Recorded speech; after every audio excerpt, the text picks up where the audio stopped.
Yeah, good morning, my Teaserking family. How's everybody today? I am fine. Doing a fast day. I've been eating a little too much nibble on some sweets. You kind of get bored, right? I'm eating my salads. I'm eating my fruit. I'm eating my not as much meat. I'm eating chicken and chicken and chicken and tuna. And sometimes you just get a change of pace, or the dark chocolate's gone up, but you still have the chocolate craving. So you have some cookies or something, and I'm just like, nah, I just feel bloated. So today's fast day. I just really want to do today, and then tomorrow will be a normal day. There's nothing like not eating and then going to sleep and getting up and knowing, hey, I fasted all night. I've done a, you know, 24-hour fast, and you just feel good. Just knowing you can do it. Anyway, uh, looking at a huge week in college.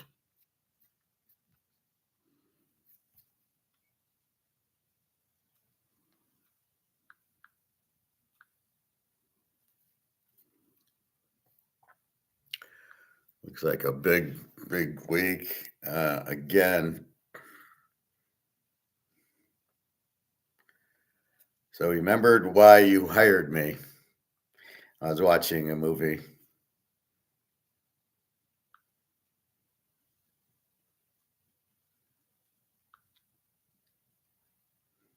I was watching a movie, FX, with the special effects guy. And in the middle of the movie, they're after him. And then he says, remember why you hired me. So remember why you hired me. So I was looking at a bunch of games, and I'm really picking up the I'm really picking up on the visual mathematician that I am, trends. So I'm starting to pick apart the 5, 6 game trends, and I'm noticing, hey, this is, forget the total that I come up with. Oh, they're a Z team or an A team or whatever. Like Coastal Carolina. Oh, all of a sudden they're an over team. I'm picking up, when I go into it, I can a little bit more about the injuries or what's going on. But so I'm starting to see teams are not what they appear to be. Um, and a lot of it's the schedule. Oh, they played nobody, or they played a bunch of good teams. That's why they got a 15 offense. But when they play a shit team, they score 35. And so that's what's hidden when you just do the trends that I do, where I just take the averages. Oh, they're an A team and I'm taking the average. Well, yeah, and that's what's happening. So with that said, that's what I'm been up to. So now I do my stats, and then I kind of go through what games are look good. I still look at the Z teams, and I pretty much know they're still Z teams, and the A teams we can pretty much figure. Um, So, for example, I'm watching the Florida Old Mississippi game, and is Florida any good? How's the quarterback? They look pretty good. And they got a big game with Tennessee this week. And so I'm looking at that game. I've already given you Air Force New Mexico under. Um, but I'm looking at, uh, I'm just looking at all the games. I know Tennessee scores a lot. What does Florida do? And trying to get a feel of that. And they look pretty good. They moved the ball on Ole Miss. They'll move the ball on Tennessee. Tennessee will move the ball on them. It is at Florida, and we like Tennessee better at home, but they should be able to move the ball. Um, so that's what we look for. I was looking at Michigan State, Iowa, and the starting quarterback's out. They've gone to the freshman who looked okay. He's looked better than the starter, but he got banged up. He got sacked 5 times from Penn State. And I'm thinking, if he's getting sacked 5 times, Iowa's going to sack him 10 times. So starting to make changes. Texas, I have as an 18, as a 25 defensively. You can see those changes. Tulane is a 26 defensively. So I'm changing mostly the defenses because you still have the high school game and the Z team game, the early games, the first two games. Inevitably, 95% of the teams played a Z team. Actually, Michigan didn't, or I don't think Ohio State, I don't think the Big Ten does, but they're playing weak teams anyway. So when you have that, you're kind of, well, it skews everything. Oh, they won 77-0. Well, if you only played 5 games and one of them's a high school game and you shut them out, and then you play, Iowa or something, or Minnesota or Pittsburgh or Louisville, it's not the same defense, right? So been doing a lot of looking into that. Today is Wednesday. I've updated my pro stats. I got to go through my last 5 or 6 games in the pros. I'll do that probably tonight. Right now I'm doing the college ones. And really, I'll look at a game like East Car plays UTSA. I got East Car as an A, UTSA is an over. East Car is an 18 defense, UTSA a 30, and the total is 61. And I'm going, I think East Car wins, but how good are they? And can we get like I see East Car with an 18 defense, but that includes some probably weak teams. So when I get through with it, and I got to see UTSA, they have not been scoring the way they usually do. So should this be an over, or do we just leave it alone, or do we play UTSA as a live dog, or maybe we play East Car as a strong favorite? But going through the last 5 and sometimes 6 or 7 gives me a lot better answer than an 18 playing an over team, an 18 defense playing a 30. Anyway, that's the theory. Syracuse, Notre Dame. Syracuse, their first 2 quarterbacks are out. They're going to play a walk-on freshman against Notre Dame, and now we understand why the line's 35. So Notre Dame basically will kill them. Syracuse basically has, a 31 defense and no offense. Probably won't score. Notre Dame will light them up with an 18 defense. So this game will be like 47-0, a Notre Dame game at home. They're going to kill them because Syracuse really has no way of scoring.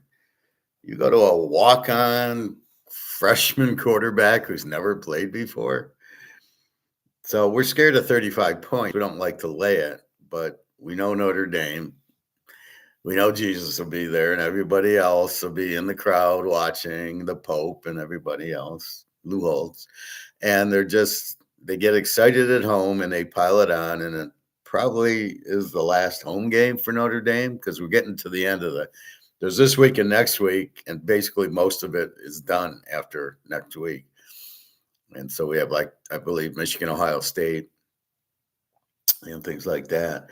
So this is like the last 2 weeks. So probably Notre Dame's last home game. I think it's Michigan. I think they're at Minnesota, and then I believe they're at Ohio State. I'm not sure. I'll have to check their schedule. But it's a big deal. The last home game. They play better. It's the last time for the seniors anyway. So you got to keep your eye on that. Who needs it for the playoffs? George is going to play, and Texas has to. Well, they got 3 losses already. Oklahoma with 2 losses has Missouri. So let's go through that. Yesterday's scores. Well, let's check our gold. We always like to check our gold was up, and then it just tumbled at 10. Oh, what else is new? And let's see where we're at. So silver was 52 and change, is 51.72. Gold at 40.87. It was 41.30 again. Oh, it's the 10 o'clock drop. So it was 41.28, and I'm going, oh, good. The 10 o'clock drop might not happen, and sure as shit, there it is. It's so mechanical. It's ridiculous. It's got nothing to do with supply and demand. It's fixed. They're shorting because it's up. It's just people that are shorting, and they're just playing this market without any outside understanding. As Mark McGuire says, they're kind of in a silo. All they see is the price. They see the moving average, 40.87. They see what it's at, and it's 41.30 sell. Oh, it's 40, it's 4,070 buy. I mean, they're not even understanding what they're doing. It's just the commodity to them. It's not gold. It's not, oh, there's a lot of inflation. It's nothing like that. So silver 51.40 should start moving, 40.87. So I've been watching some of these idiots on YouTube, and it's hard to watch them because I know they're idiots. So once I know they're idiots, Lynette Zing, I can't even watch her, and what Rick Rude, and I don't even watch the other guy, Ricards, and all these Paul Maloney, Peter Schiff. I don't even turn them on because I know they're idiots and they're going to frustrate me. So I was watching Bill Holter, who doesn't really know what he's talking. All he does is watch my show, and then he spits it back out. Because all of a sudden the Titanic and all this and that. Yeah, where'd you get that from, Charlie? So he starts talking that gold doesn't go up. What is it with these idiots that do not understand the price of gold goes up? So it doesn't go up. So is it not going down? So it's at 40.82. Did the price not go down? When the price hit 41.28, does it not go up? What the fuck is this then? If it doesn't go up or down, clearly it does. It's based on demand like any other item, anything. Rolex, mantle cars, Canadian Club whiskey, glasses, pens, they all vary in price based on what the market will pay for it. And since the demand for gold is huge because you got to get out of dollars, then of course the price is going up. It's more valuable. And if it's more valuable, the price goes up. They're trying to say, well, the gold's gold and it's the money going down. I'm really tired of this explanation of it's the money going down. The money's gone. The money's gone down. The money's 100% gone. So if the money's 100% gone, how can the money go down? So why is the price going down now? 40.88. Why is the price going down? Did the money get stronger? No. And on a normal day when the price goes up, so the price got to 41.28, when it did that, did the dollar go down? So what you're telling me is the dollar went down at 9:30, but then went up at 10:15. This is what you're telling me. Right now it's 11:22, and the price is 40.88, but it was 41.28 10 minutes ago. So it's really the dollar going down, not the price going up. But then when the price goes down, it's the dollar going up. I'm confused. This is why you don't listen to idiots. No, the price of gold is any other commodity. So does a Picasso go up in value? Oh, it's worth $1 million. Well, it's not really the Picasso going up, it's the dollar going down. Oh, so we can use that excuse on everything then. Your Rolex, that's now 100,000. No, it's not the Rolex going up. So explain the market to me then. I mean, that's how prices work. If the demand for an item goes up, then the price goes up and the value of the object goes up.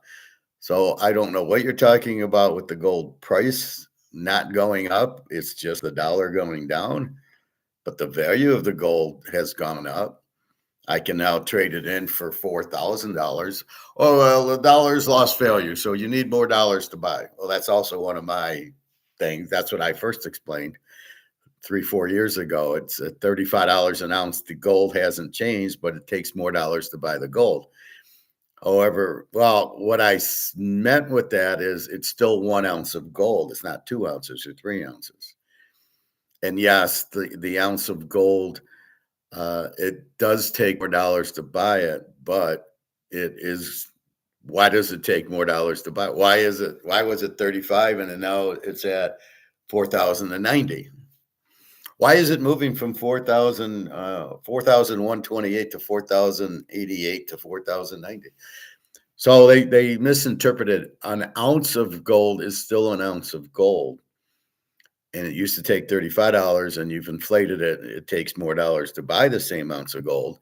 But what the point they're missing is how to do we determine how much dollars is needed to buy the ounce of gold. So in other words, how are we getting 3,000 for an ounce of gold? And now how are we getting 4,090 for an ounce of gold? That's the part they're missing. The ounce is the ounce, but the determining of 3,000 or 4,000 or 4,100 for the ounce of gold is the price going up. And yes, we have to pay more for it, is based on demand. And yes, the dollar is losing value, but exactly how many dollars are needed to buy the ounce of gold is the key point. And so, yes, the gold price goes up. It takes more dollars to buy it, but the determining of how many dollars you need is what they're missing. That's the price. So yes, my theory is basically yes, it's still an ounce of gold, and it takes more dollars to buy the gold, but the value of the gold at 3,000 at 4,000 is the price going up of gold. So it's a combination thing. It's not just gold's still $35 an ounce. It just takes $4,000 to buy it. Well, partially that's part of it, but not all of it. All right. Anyway, so we're seeing, it's everything is the markets collapse. Well, we already know that. See, I'm not learning anything new. I'm just repeating. I'm getting repeat from what I'm already teaching. The dollar's gone. It's printed to death. Bitcoin, it's a Ponzi scheme. The stock market's crashing. So now I hear the stock market's starting to tumble and the Bitcoin's starting to tumble. Well, let's see.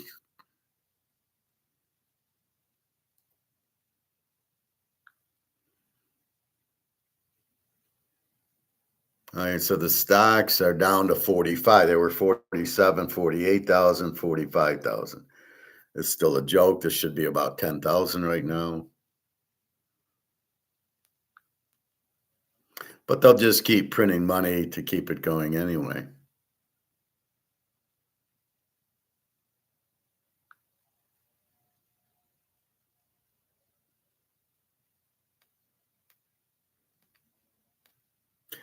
All right.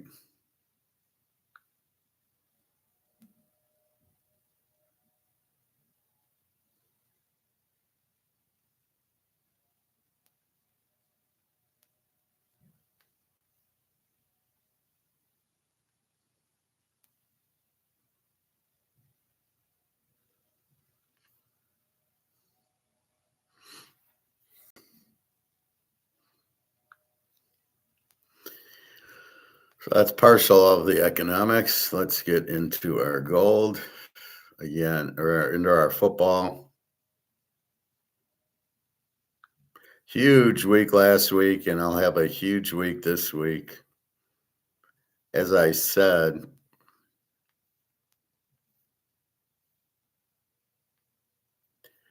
see, like here, I'm breaking down the Jacksonville State Florida International game, for example. And let's see, Jacksonville State, Florida International. Where is that game?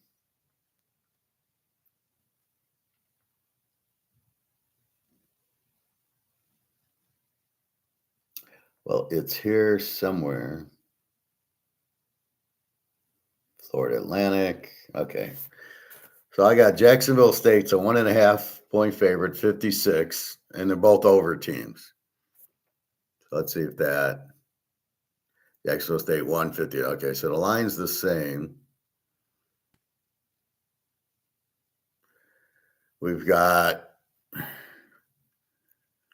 Jacksonville State scores 30 a game. And so the superficial look is Jacksonville State scores 30, Florida International scores 26. And then we see that Florida International is more running and Jacksonville, well, no, Florida State's more passing, Jacksonville State's more running. So Jacksonville runs it down your throat. And yet they're still an over team. So then we get into, now here's what we're going to do is just the 5. So let's look at Jacksonville State. So I have them as, an over team. Let's see if they're an over team. So we add up. And I just kind of round it. So I go 35 and 30, 65 and 25 is, 35 and 25, 60. So 90 and 40 is 130 and 30, 130 and 30 is 160. So they score 32, 33 a game, a little bit higher than what they say. But since we have them marked as an over, that doesn't matter. Now it's the defensive side. Let's see what that is. So we go 25, 50, 75, 100, 120 roughly divided by 5 is 25. So it's about a 25 defense. What do I have? 26. So this is pretty much true. Now, do they score a lot? Well, 57 and 45 and 63 with Delaware, Sam Houston, Kennesaw State. Problem is, a lot of these teams, we know Middle Tennessee's a Z team. Sam Houston's a Z team. So we're really not sure. God, don't you like that Delaware logo? Really cool. So that's what you have. Basically, theirs is true, an over team with about a 26 defense. Let's look at Florida International. 34 and 56 is a 90, 110, and 50 is 150 divided by 5. They scored 30 a game, Florida International. So I do have them as an over, but let's look. Liberty's a good team. They won 34-27. Middle Tennessee's a Z team. Missouri State's a pretty good team. They lost to them. They lost to Kennesaw State, and they beat Western Kentucky, which is impressive. So the Liberty and the Western Kentucky games are very good. But if we look at it, that's what's happening. They look very good, beating some good teams, losing to, I don't know how good Missouri State is and Kennesaw State. That's the problem. And if this is SEC or Big Ten, we know all the teams. But here, what's Missouri State and Kennesaw State? Now, I do have them in my sheet, but right off the bat. But then let's look at the defense. So 30, 60, 90, and 50 is 140 divided by 5. About 27. 150 divided by 5. Is it 150? 30, 60, 90, and 50. It's 140. So 30. So it's about 28. So I have a 30. So it's pretty close to realistic. The over-under in the game is 56. Do I think I'm going to get a 50-point game? Now, the worst that Florida International did is 21 against Missouri State. Let's look at who Missouri State is.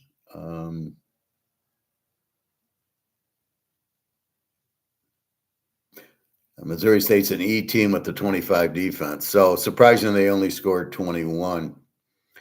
So then do you get an over game here? A 26 and a 30 over, 30-point offenses and roughly 28-point defenses. You should, but I don't know. So Florida International definitely gets probably 25 to 30 points. And they're probably going to give up 25 to 30. This should be about a 60. It's a 56. It's a tight game, but I don't know enough of it. This is why you struggle with Conference USA. Jacksonville State, scores a lot on Kennesaw State. They beat UTEP, who stinks. Middle Tennessee, who stinks, but barely. Delaware, who's pretty good, and Sam Houston State, who stinks. So they played about two or three Z teams, UTEP, Middle Tennessee, and they're only really getting 30 points. So this is a game. This is just kind of example. This is here we go, and this is kind of the theory I work on. The problem here being Conference USA is we know UTEP, Middle Tennessee, Sam Houston are bad, but we don't really know for Florida International. Now the last 2 weeks, 56 on Middle Tennessee, but they're a Z team, 34 on Liberty. Let's see if we can find Liberty, and let's see. Liberty is an E team with a 23 defense, and they played them a 61. They played 34 points.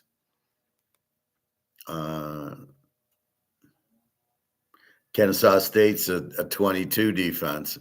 So Jacksonville State put 35 up on Kennesaw State. That's pretty good.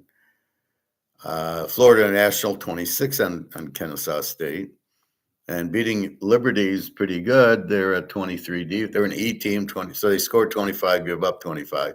They played them a 61 and won. And more importantly, they won the game. Now, this game is at UTEP. No, it's at Florida International. So it's in Florida, but so is Jacksonville State. They're both Floridas. Is Florida a live dog? I don't know. Is it an over 50? Probably, but not enough info. So that's the idea of what I'm looking at the last 5. Now, it's pretty close to the whole season, which is a bit surprising. All right. So let's go through. Well, let's just look at yesterday's. Miami of Ohio, or UMass played Ohio. Ohio Lane 32 wins by 28, 42-14. So in the teaser, you would have won, but they didn't. It was a big number, 32, and they didn't cover it, but it was close in the first half. Akron beats Bowling Green 19-16. Akron was the dog. They're playing better ball, if that's appropriate, with an Akron team. And Western Michigan 35, Northern Illinois 19. They're both under, but it didn't stay under 38. Western Michigan was a live favorite there. They were the better team, and they did win 35-19. All right. Miami of Ohio and Buffalo. Miami of Ohio 2.5, 39.5. So Buffalo was favored. Now Miami of Ohio is favored. And 39.5. That's what it is. They're both under teams with 21 defenses. Probably a close game, although I probably think Miami of Ohio is better than Buffalo, although they're both 5-5. Central Michigan, Kent State, Central Michigan 8.5 and 50.5.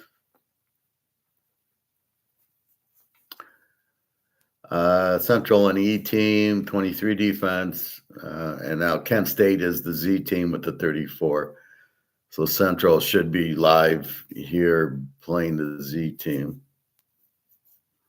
Central 6-4. They're having a decent year.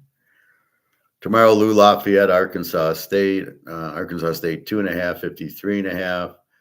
Lou Lafayette, an E team with a 26 defense. Arkansas State, an E team with a 26. This is one where Lou Lafayette is a 30 defense, but when I look at the last 5, it's a 26. Now, there's 2 reasons. One, the bad teams that, you played some good teams that you gave up 30 points to, but that was early in the year. And then the last 5, now, were they good teams or bad? This is, I believe, Sun Belt. So did you play really bad teams and now you're only giving up 26, or are you doing this against good teams? So it's important when you look at the last 5 to really grasp who are they playing. That's why it's hard in the Conference USA, because you really don't know who's what type of team they are. Oh, Missouri State. Oh, that I don't know off the top of my head, like Alabama and Tennessee and, Michigan and Illinois. And, so those, you just know those teams. That's why you've got to be very careful. Conference USA, Sun Belt. I just hit Marshall, Coastal Carolina twice as a lock. So yeah, that's okay. Uh, that makes more sense. I know the Sun Belt, but this Conference USA, they keep bringing up these Division II teams. They go into Conference USA for some reason. Then if they get really good like Marshall, they move up and they go into the Sun Belt. That's like the soccer where you're in the bottom league, but then if you're the top three teams, you move up to the top team. So we will see. All right, Friday night. Florida State 4.5, 61.5 to NC State. Florida State is an A team, even though they lost all those games. Statistically wise, they still beat Alabama, and their quarterback's a big problem. He's not very good, but they still have a 20 defense, even though they played a high scoring game with Pitt. They played a high scoring game with Virginia. They still lost to Stanford. I mean, it's a very confusing. It's a 5-5 team. That's an A team. This is why the stats don't lie, and the stats don't tell you if they're an A team or a Z team. They do sometimes. In this case, the stats are saying Florida State scores a lot and gives up 20. So they play a lot of some zero games and some, they're probably like they beat teams 30-0 and then they lose to they beat Alabama good and then they lose to Virginia and Pitt and Clemson and Stanford, but by the statistics they all get jumbled in. That's why you got to look at the last 5 or 6 games. NC State is a over team with 31 defense. Hawaii goes to Vegas. Vegas 364.5. Hawaii an over team with the 23 defense. Vegas an over team with the 31. So this should be now. Hawaii goes to Vegas instead of Vegas going to Hawaii. The long flight. Normally Hawaii struggles coming inland, but not this year. They're pretty good. The quarterback they found is good, better than the one they've been using. Defensively, is Hawaii, are they a 23 defense? Let's take a look.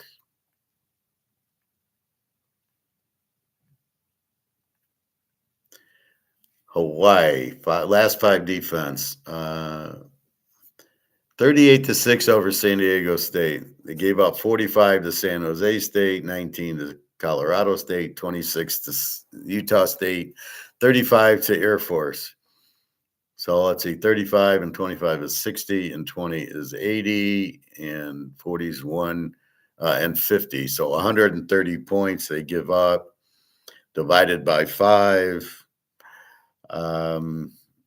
2, 35, 20. They're at 27. So let's switch the 23 to a 27. So now they're really an over team with the 27 defense, Vegas an over team with the 31. So they went from 23 to a 27 due to that, due to looking at these last 5 I'm just showing you. Vegas 40, they give up 48, 56, 40, a 10, and a 26. But then we look into it, and the 10's Colorado State, who's the Z team. So that makes sense. But Air Force boarding New Mexico, they gave up 48, 56, 40, and then 26 to Utah State. So total on the game is 64, I believe. Yeah, 64. Hawaii's 364. Vegas is 364. So, again, there's 4 ways to play. Do I take Vegas at home? Do I take Hawaii as the dog? Do I take over? Do I take under? But that's how you get to it, and you realize they both score pretty good. And now I hate playing Friday football, as you know, but we will see. Virginia Tech hired James Franklin. He did such a good job at Penn State. Yeah, that Virginia Tech hires him. It's just crazy. All right, let's go to Saturday. We'll just do the bigger games. I say that, and then I look at the other games. They're still big games, even though they're Sun Belt or whatever. SMU 2.5, 52.5. This is down from 3.5. So now, if you want to play SMU, you can get plus 3.5 at home. They're both A teams with 20 defenses. Louisville beats Miami and then loses. I can't remember, to Pitt or somebody. Not a fan of Miller Moss. He was at SC. I thought he was terrible, and then he transfers to Louisville. Well, I don't think you're getting better. If you can't handle Lincoln Riley, I don't think you're getting better.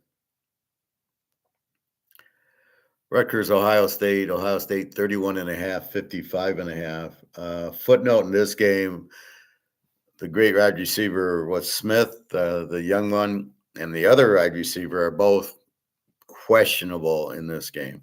They're both banged up last week. So that changes the specter of the game, if I might use James Bond. If they're playing, maybe you go over in the game, or maybe you lay the 25 points because Ohio State seems to know what the spread is and make sure they cover. Without the receivers, then maybe this becomes an under, because that's how they're beating everybody, these long passes to these receivers. Well, if they don't have the receivers, now that doesn't mean the backups aren't stars also, but at least you know the two strong ones aren't. So we'll keep an eye on that game. Laying 31. Now, Ohio State's scoring 38, 40 points a game.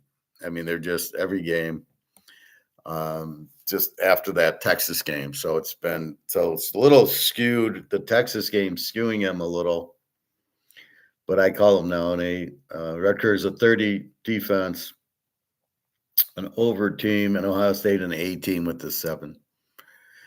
Missouri, Oklahoma 7.5, 42.5. I mean, it just seems like a take Oklahoma -1. What am I missing? Missouri's quarterback has a dislocated but not broken ankle, and he wants to come back. He's actually been running on it, so I guess it's not as severe as it looked against Vandy. However, he didn't play last week. He's probably doubtful to play this week. Oklahoma's struggling offense, but very strong defense. Total of 42.5. So it shows you it's, probably an under. They beat Alabama 23-21. So it was a 44. And if Alabama only got 21, Missouri's not going to score much. Missouri did run the ball well last week. They're not going to run it. You don't run on Oklahoma. You can, but even Alabama, I mean, they didn't really put up 30 or 40 points. Ole Miss did, as did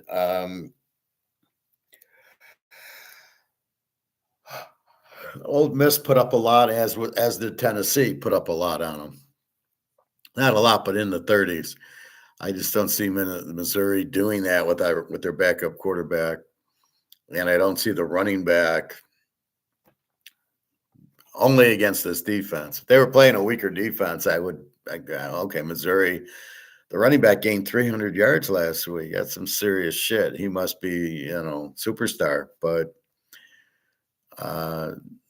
it's hard to run on the Oklahoma defense. That's the only thing they have that's good, is this good run defense. They showed you between Tennessee and Mississippi they could throw on it. So be careful there. But I can't imagine Oklahoma at home losing to Missouri with their backup quarterback. So again, I don't understand the line. Missouri is not as strong without their quarterback, but they're still getting credit for having him. And I think this is a bad line. Miami and VTech, Miami 17.5, 48.5. Miami needs the game. They're still they've only got 2 losses, so they can't afford another loss. Virginia Tech's terrible. a W team with a 30, which probably is worse, and Miami's an A team with a 14 and have lost to SMU. The normal losses, Louisville and SMU, and that Thursday night game with Louisville and then at SMU, you kind of felt, yeah, they're going to probably lose. The SMU game, I was not surprised at all they lost. Now, here's Virginia Tech, who stinks. They're a W team with a 30 defense, and that's for the whole year. Again, we'll see who they play, but Miami, they're laying 17. Yeah, I mean, that's probably, where you go. Miami minus 11. I don't know. The total is 48, but Virginia Tech's not going to help you. But then, okay, if they don't help me, that means Miami is going to score and I won't get help from Virginia Tech. So I take Miami. That's how you look at it. If both teams are going to score, you go over with it. If both teams can't score, you go under, like Iowa, Oregon. However, if you get, well, they're going to do well, like Ohio State. They're going to score. The other team won't. I've been fucking with the unders in the games, but it looks like Ohio State, they didn't cover against Wisconsin, but I had it under. But the under last week, well, actually, they weren't covering it. At the end of the game, they covered the spread, and then they went over with the minute left, having to cover it. So I don't know. Kansas goes to Iowa State. Iowa State 455.5.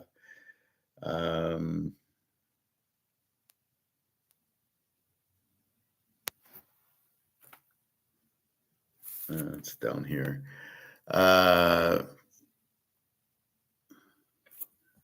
That's a 55. I want to make it look like a 65. Looking at this game, I got an E team in Iowa State, 21 defense, Kansas over 25. Now, I haven't gone into every game and done the 5. The games I'm interested in, I've been doing that. This is one of those games. I think I did it. I'll probably try to do all the games.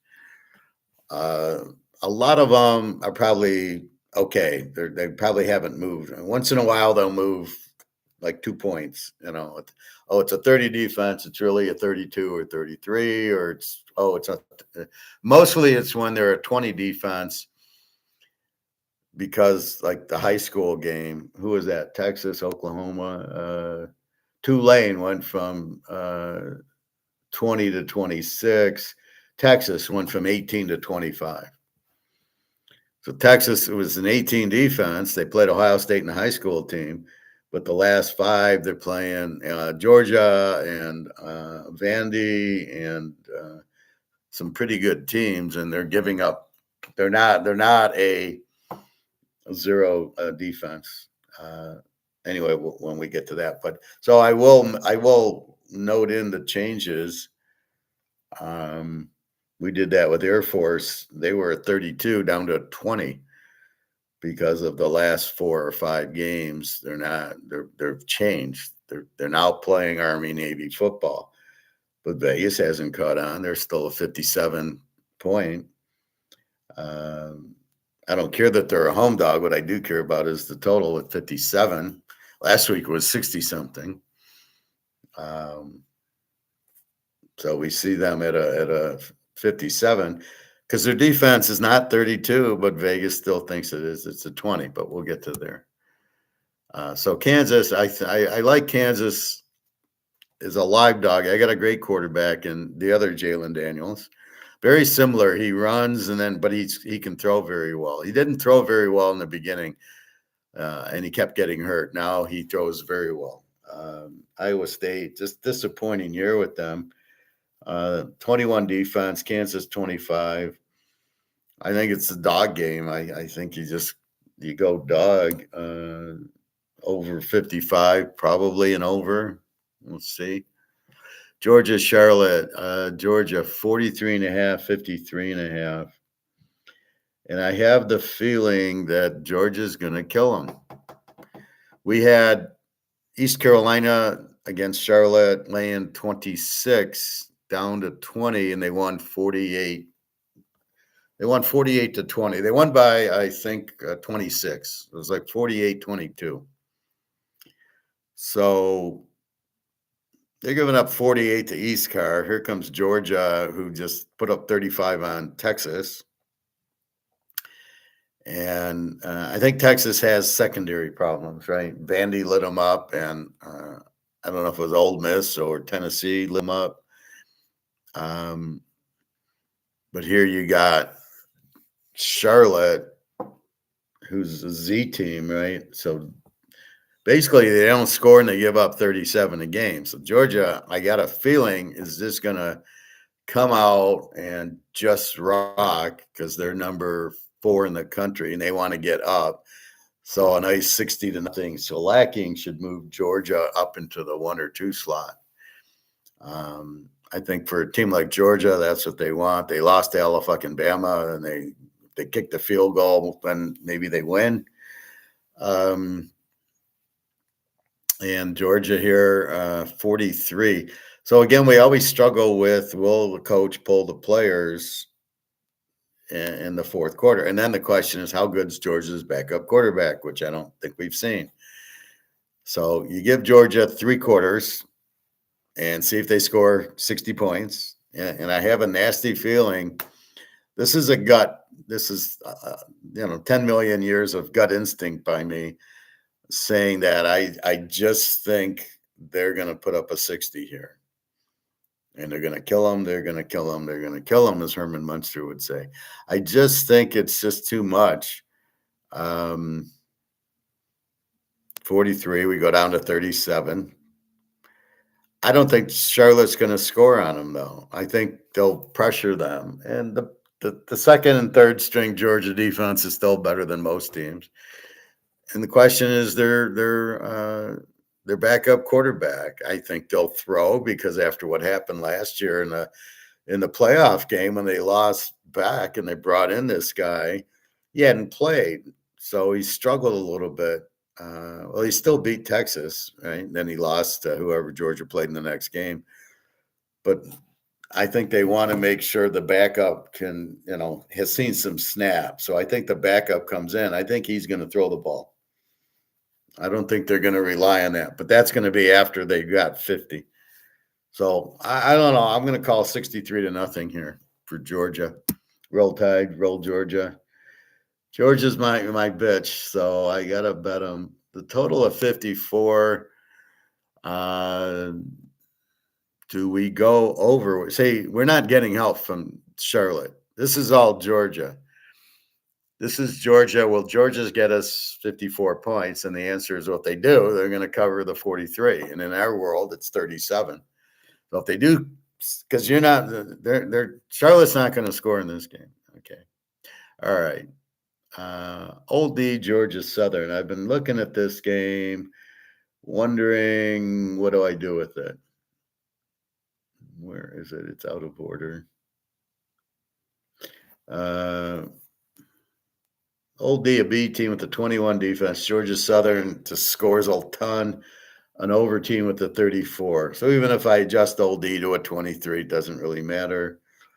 The total is 12.5, 62.5, which hasn't moved. Old D, very good team. Georgia Southern, very explosive team with a 34 defense. So that's even if it's a 32. And it's really averages. So what we're trying to do is say their defense sucks. They have a very weak defense, a 34. Maybe they keep it to 27. Maybe they go to 45, But it gives us the scope of they got a bad defense, which is okay if we want to play the game over. Old D I got as a B team. So they score, but they have some weak games, and Georgia Southern scores. I almost like Georgia Southern as a live dog. I mean, the game's at Georgia Southern, and they score a lot, but they have a weak defense, and I can't bet on weak defenses.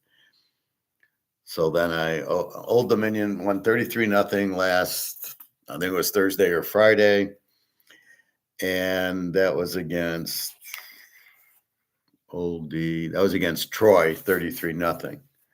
So, with that said, Old D's scoring. And here they're going to have to score more because Georgia Southern's going to light them up. Georgia Southern, I think, will get 30 in this game. At home, I think you score more at home. They're a little more tired from travel, which helps Georgia Southern. 62 down to 56, kind of a big number. Uh, I kind of just score it. I go, well, okay, 56 is 28-28. Oh, you can't get, okay, 29-28. That's what you need in the game. And then you go, well, can Georgia Southern score 30, which I think they can. And then the real question is Old D, but they scored 33 on Troy last week. So they should be able to score 30 on this Georgia Southern team. This is more than likely an over game based on the defense, just based on Georgia Southern being very explosive and very much. We had them against Charlotte last week, and it was a 45-40 game to Charlotte. So I don't know if you're getting that, but you could get something close to that. And I'm not playing Coastal Carolina. Coastal Carolina is a 30 defense. And here you have a 21 defense, 22, 23 defense. But Georgia Southern, they got a really good running attack, so we'll see. All right, Baylor, Arizona. Arizona 6.5, 62.5. Baylor, the over team, gives up 32 a game. Arizona is the A team, gives up 25 a game. You know what I hate is the phone rings and you answer the phone and you go, hello, and there's nobody home. You're like, what the fuck? You called me. You should be waiting when I answer the phone saying hello. You should be saying hi, not dead. So when I get that, I just assume it's a spam because of that. Oh, now I get a message. Oh yeah, you want your shower redone? No, I don't. It's just bullshit. Anyway, so Baylor, Arizona, we have an over team in Baylor, an A team with the 25 defense, and what we have here is we know how good Baylor's offense is. Well, we got Noah Fafita for Arizona, who's a very good quarterback. So Arizona scores in the 30s, but I saw their 20 defense is really a 25 defense, and Baylor scores a lot. So you know what I do with Baylor every week. Case Salvadid. James Madison, 13.5, 42.5. To Washington State. They're an under team with the 21 defense. They're just not that good. And James Madison's an A team with the 16 defense. James Madison, very strong team, been blowing out a lot of teams. It's hard because they're really going to blow out Washington State, and Washington State's got to travel. James Madison's in Virginia, so they're going Washington to Virginia, along Washington State to Virginia, not Washington D.C.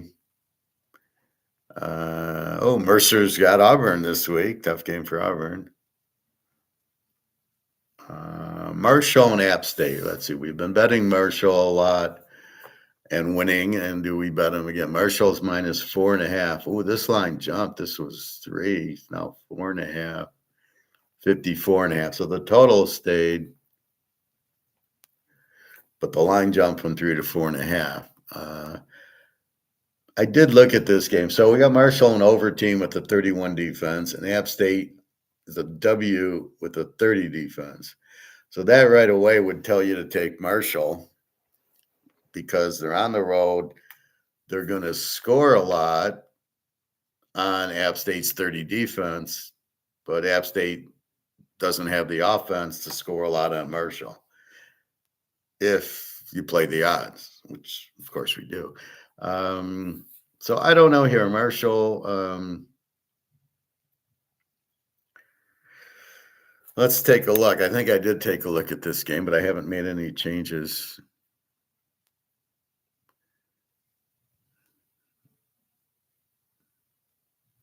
So Marshall scores 32 a game, and App State gets 25, and defensively, they both give up 30. So does the 25 really concern you? So Marshall had a 48 on Old D, which is shocking, 40 on Texas State, 27 on our Coastal, 23 on James Madison, who's pretty good, and then 30 on Georgia State last week, which was our W. So they score a lot, but defensively, they give up 25, a 37, a 44, a 35, and an 18. So they give up a lot of points. But we know that they're an over team.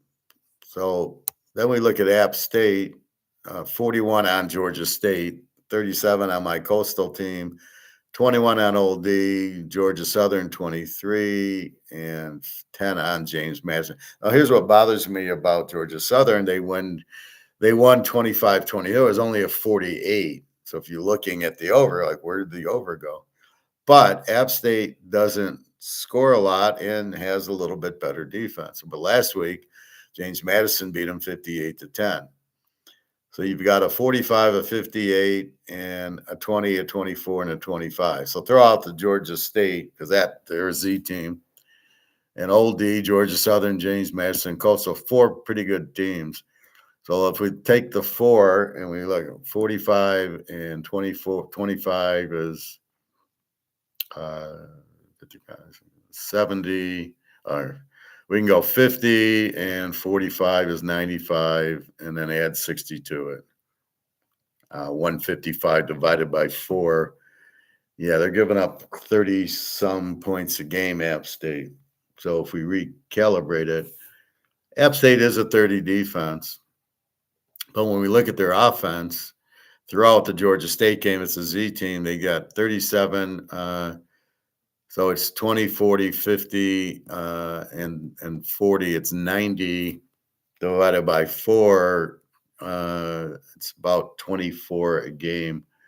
So App State's a 24, 30, and Marshall's a big number and a 31. Now, the thing is, App State's lost 4 in a row. The only team they beat was the Z team, Georgia State. So it's critical to know that. See, and you can see the flow's easier in the Sun Belt because I know all the teams versus the Conference USA crap, right? That's why I know these teams, right? So I can find, maybe I don't play the over in this game because the last 3 games, App State got 21, 23, and 10. Right. And if I know that, I don't really want to go over with App State, which takes the over away, even though it's 54. But then it gets you, do I want Marshall? As you can see, the betting's going on Marshall. And we will see App State Swan's from Vanderbilt, their quarterback, or Elizabeth Swan from Pirates of the Caribbean. Yes. Let's look at the last game. Let's look at the James Madison game. Did this Elizabeth Swan quarterback or not?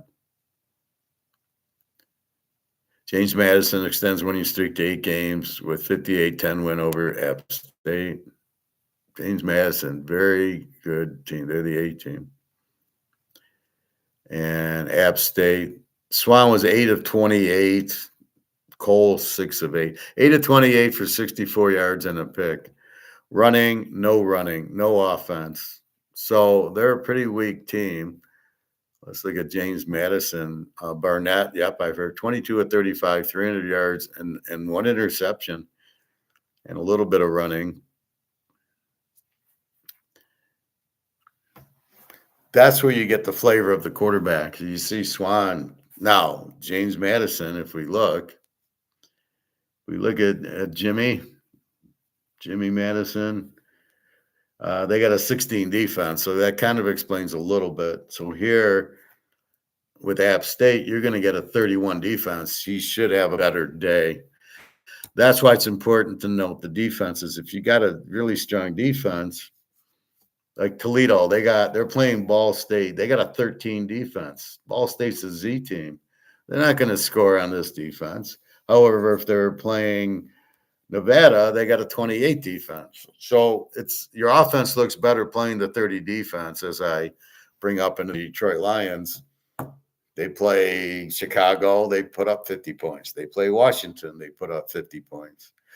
Oh, but when they play a good defense, the Green Bays, the Minnesotas, the Kansas Cities, and the Philadelphias, they don't show up. Well, wait a minute. How about Baltimore? Baltimore doesn't have that good of a defense. They had a lot of injuries. So that's the one kind of fluke game for Detroit. Was Baltimore pretty good team, and they did score on Baltimore. Now again, they're off of a loss. They don't seem to lose 2 times in a row, but they haven't played good teams 2 times in a row. So Detroit plays the Giants this week without Lawrence Taylor. He's out. Lawrence, he's back at North Carolina. Too bad he had to retire, right? Boy, you make a lot of money on these Lawrence Taylors and Montanas and those guys because you just bet them to death and they win for you. There's no fucking around. There's no inconsistencies. So again, this is a tough one. I don't really like it over because I don't know what I'm getting with App State. They play 2 or 3 20-point games where Marshall just dominates every game. But it's hard to play Marshall with the 31 defense on the road. So it's a real, maybe I go over, maybe I go Marshall, but you got to be careful. Maybe we go James Madison. What are they? They're 4. Oh, yeah, but they're playing Washington State, which they'll probably beat, but I didn't really check Washington State. I got them as a under team with the 21 defense. So it's a pretty good defense, and it's Washington State.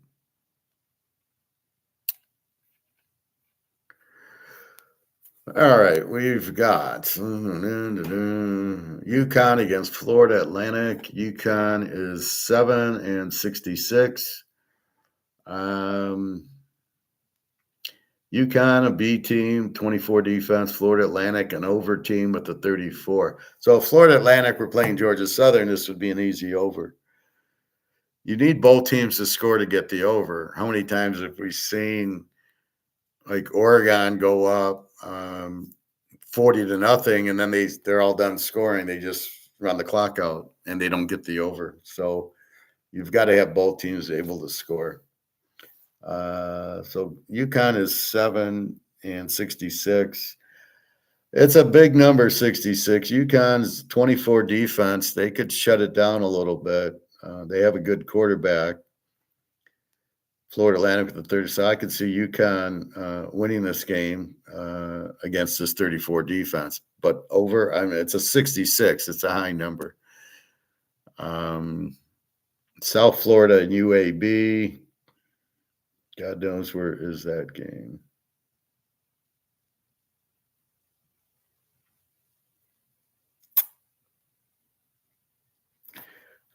Only on the other side of my sheet, South Florida, 21-69.5. That's another big number. UAB is a liar. They're not really an over team. South Florida is an 18 with the 25 defense. South Florida scores a ton. I don't like the over in this game because I don't think UAB is gonna help us out. And I just think South Florida will light it up. They're laying 21.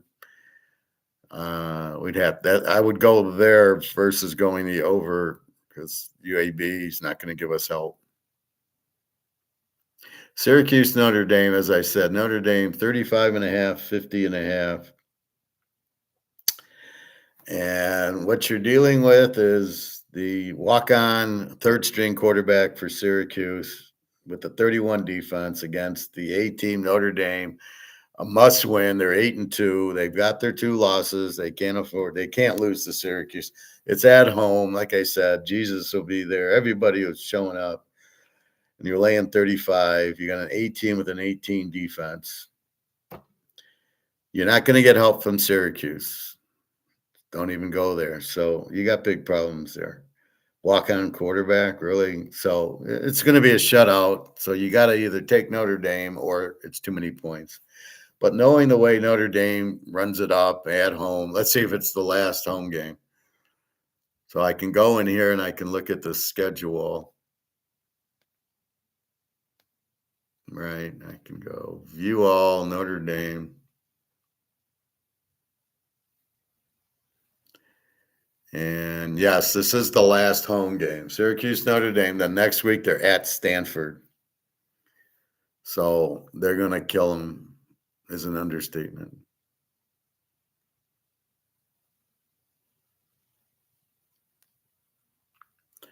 And they have Josh Love, the running back. So even if they're just fucking around, he's gonna break 2 or 3 touchdowns. So not normally liking to lay 35, but in this situation, I've got a walk-on quarterback, and I've got Notre Dame at home having to win on the seniors' day. Anybody can cry, and you know, Jesus can bless the field and whatever else. So this is probably the one time I kind of like laying the points here, the 35.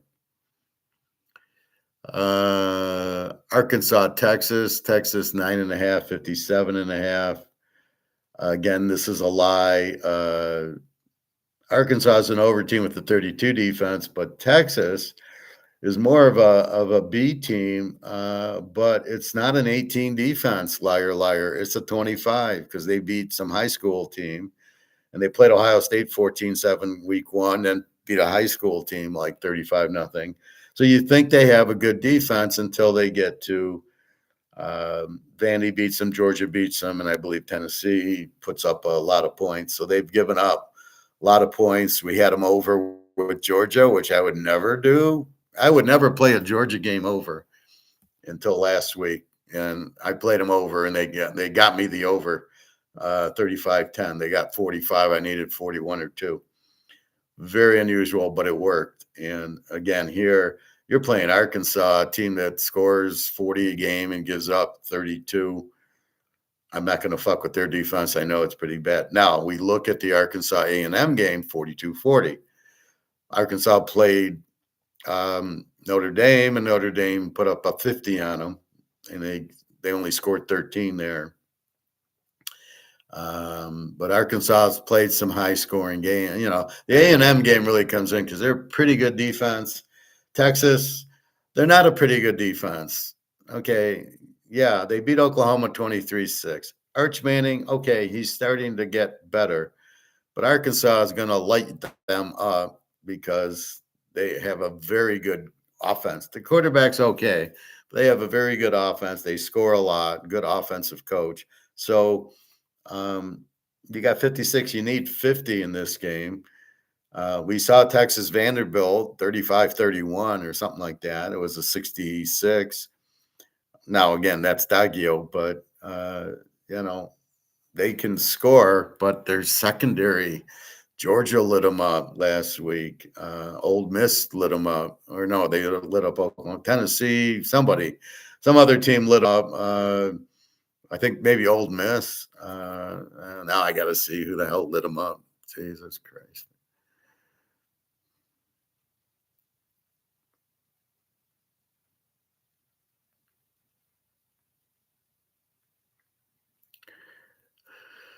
It was, yeah, Old Mississippi State lit them up. So they were the first team to light them up. 45-38. That's what caught my attention to Old Mississippi State, and that's what caught my attention going over last week. Vandy 34-31, although Vandy was down 34-10. You still play the fourth quarter. And then last week, Georgia lit them up for 35. So in the last 3 games, Texas has given up 38, 31, 35. Here comes Arkansas, who, all right, got 22 on LSU, but 35 on Old Mississippi State, 24 on Auburn, 42 on A&M, and 31. So you look at the Tennessee game as a 65, the A&M game's an 87, a 57 with Auburn, who doesn't score much, a 73 with Old Mississippi State. That was one of our locks. And last week, LSU at home, they were playing pretty decent defense, a 45. And here we need 50, which will take the A&M and the Auburn games. Old Mississippi State and Tennessee are pretty offensive team, not the greatest defenses. But when we look at Texas, giving up 38 to Old Mississippi State, Vandy and Georgia. Kentucky 16-13, who cares? And let's see if there's any other games that they shit the bed in.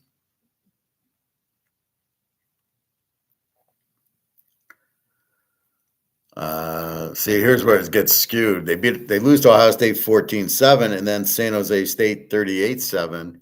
And then they get UTEP, who stinks, 10 points, and Sam Houston State, a Z team, 0. So you think they got this great defense.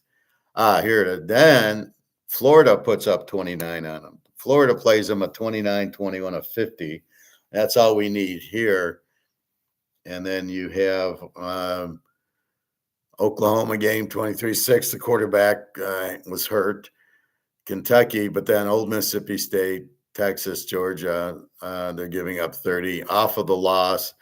And they got A&M next week on Friday. So Texas must win this game with A&M coming up. So Texas is, look at the playoffs. Texas is 7-3. They're pretty much out of it. Arkansas is 2-8. They are out of it, but they can score. So you should get points in this game, 56.5. Again, their defense is not a 10 or a 7 or whatever, but but when you're playing more explosive teams, they're showing you they're not really a shutdown team, or it shows you can do it, and Arkansas can score. So except for that LSU game last week. So Arkansas should be able to put some points up. Texas kind of in a must win, but they get A&M next week. They're probably looking a little ahead. So you play Georgia, you got A&M, probably a little flat against Arkansas, except for they lost. They didn't score against Georgia, so look for them to work on that. So I think we'll get a good game here. Vandy, Kentucky, Vandy 9.5, 53.5. Go Vandy, go Daggio. Kentucky's pretty weak. USC, Oregon 10, 59.5. This was the 14-point game I mentioned on Sunday. So that was just bullshit. I didn't bet it. I wanted to see what happened Monday, but it's still at 10. We saw what happened with the Notre Dame. Notre Dame beat them by 10. Is Notre Dame better than Oregon? I don't know. Their offense probably a little, their defense probably a little, and the game was at Notre Dame. This one's at Oregon. I think they're a very live dog here. Michigan State, Iowa 16.5, 42.5. What you have here is Michigan State a W with a 32, Iowa a B with a 14. Michigan State, their starters out, the starting quarterback, the backup, got sacked 6 times by Penn State. He's woozy. He might play, but he's hurt, or they're going to the walk-on. Iowa, as you can see, at home versus on the road is a much different team. So look for Iowa is 6-4. They're kind of out of the Big Ten, but still they're going to play a good game. They just do. Duke, North Carolina, big rivalry game. Duke 6.5, 51.5. They're pretty explosive. I got to see what happened. They weren't explosive last week. They let us down by 1 point to Virginia, but North Carolina, a decent defense. So I got to check this game. Michigan goes to Maryland. Michigan 13.5, 45.5. Michigan's backup running back, I think, is out. So their starter, Justice Haynes, broke his leg. He's out. The backup, Marshall, the freshman, got hurt, and I think he's out. So all of a sudden, Michigan has no passing, both their starting runners are out. Maryland is not that good. So we'll see. I don't know what to do with this game. You like when they're running, it makes it an under game, but what are they going to do, or how many running backs do they have? I don't know. Georgia State, we've been making tons of money off of gets at Troy. Troy 11.5, 51.5. I have no comment on this game.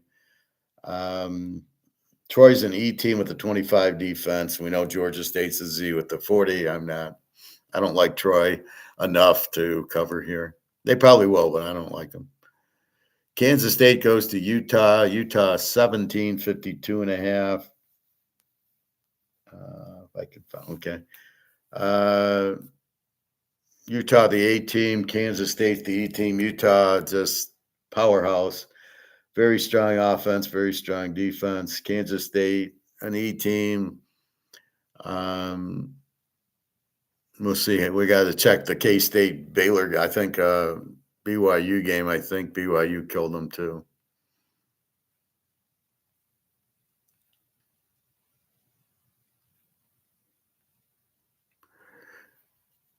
Yeah, K-State loses the Baylor 35-34. You would expect high scoring. TCU, they win.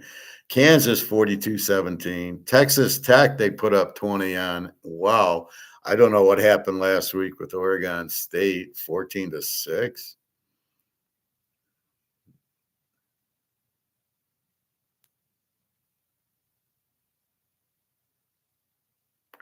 They lost their wide receiver. Avery Johnson, 15-28, 172 yards, 1 touchdown, 1 interception. And now this is Oklahoma State, who sucks. Floors the quarterback, 24-36, 233 and 2. I can't explain it. Maybe, oh, wait, let's see if it was a lot of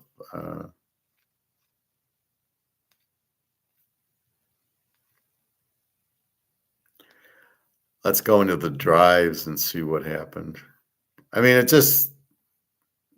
they should have put up 30 some points on Oklahoma State and they got 6. I mean, what the fuck?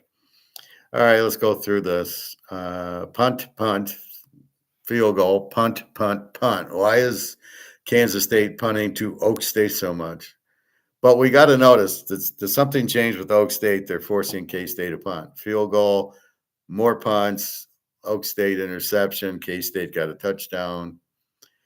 Oak State field goal miss, Kansas State field goal miss, Oak State interception. K-State interception, Oak State fumble, K-State punt, Oak State fumble. Touchdown finally for Kansas State, interception by Oak State, Kansas State punts, turnover on downs by Oklahoma State. That's the only time I would do it. Late in the game, you're down to 8. Okay, I'm not going to kick the field. So what the fuck happened here with all this punting by Kansas State? Johnson ran 14 times, 69 yards. Did they just not have the ball that much? Well, obviously, if they punted that much. Well, not really. 14 for 51 Fields. It's a mystery. A lot of punting.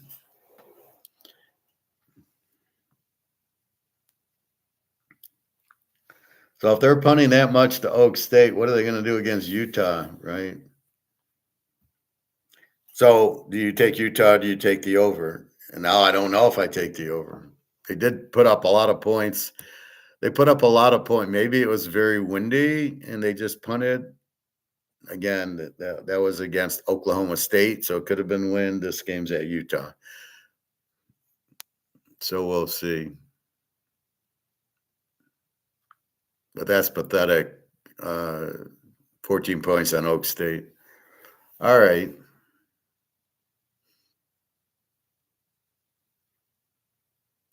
TCU Houston 1.5, 55.5. TCU is not as strong as they normally are.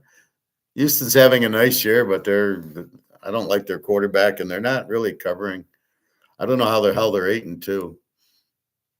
Our Coastal Carolina, now be careful. They're playing South Carolina. South Carolina is 24.5, 49.5. Now we've been hitting Coastal Carolina the last few weeks and winning with them. This ain't one of them. You've got to be, they might cover, but you got to be careful stepping up in class. So Sunbelt playing SEC is going to win. And Lenora Sellers, who's going to stop him? So you got to be careful here.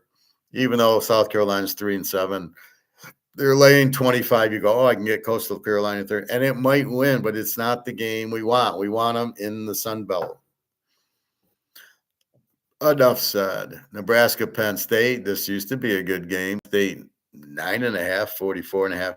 Rayola's out, the quarterback. The freshman has taken over. They had a good game at UCLA, 28-21. Is Penn State really all that? But with the new quarterback, they look better. They almost beat Indiana. And then last week they beat Michigan State, which doesn't count. So I don't know. It seems like a lot of points, but then again, we got the new quarterback for Nebraska. Good defense. Maybe it's an under 44.5. Pitt goes to our Georgia Tech. Pitt's quarterback's out. The new one's been playing a few weeks. Georgia Tech's been struggling, but they're laying 2.5, 61.5. They're 9-1, and we don't even have to win. We can lose by 3.5. Where's my Georgia Tech? Okay.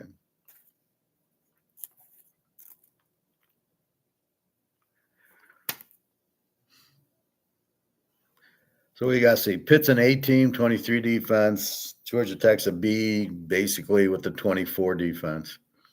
So I got to look into this game a little bit more for the scores. New Mexico and the Air Force. New Mexico 3.5, 57.5 to the Air Force. The Air Force has changed. They are not your high-scoring team that we thought they were. They are now playing Army Navy, run the ball. You get the ball once a quarter, and that's it. And we're going to go on a 15-play, 90-yard drive and eat all the clock up, and that makes for an under. And they've been under the last 4 games. So to me, that's what I'm looking at. And this 56, New Mexico, they're an over team, I think, with the 25 defense, but you get a 60-point game, and it kind of, and the rest are in their 20s. They're really not an over team. So again, that's the problem with averages. What are you looking at? Are you looking at just the total, or are you digging in? So for my exercise, I look at the totals, but now I'm getting into the details, and that's the key to it. So that's really what you want to get into. So again, Air Force under, that's your free play. 56.5 is 62.5.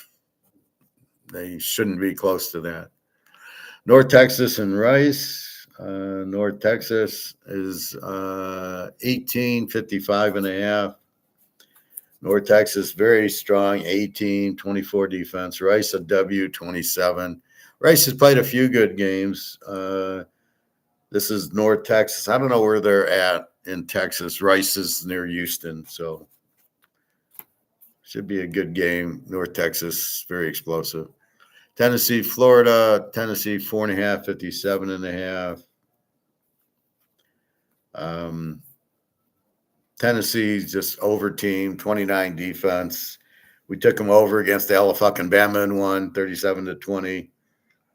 Florida. Now I was watching the Florida Old Mississippi game to get a flavor for Florida, and I liked what I saw in that game. So it should be a good one.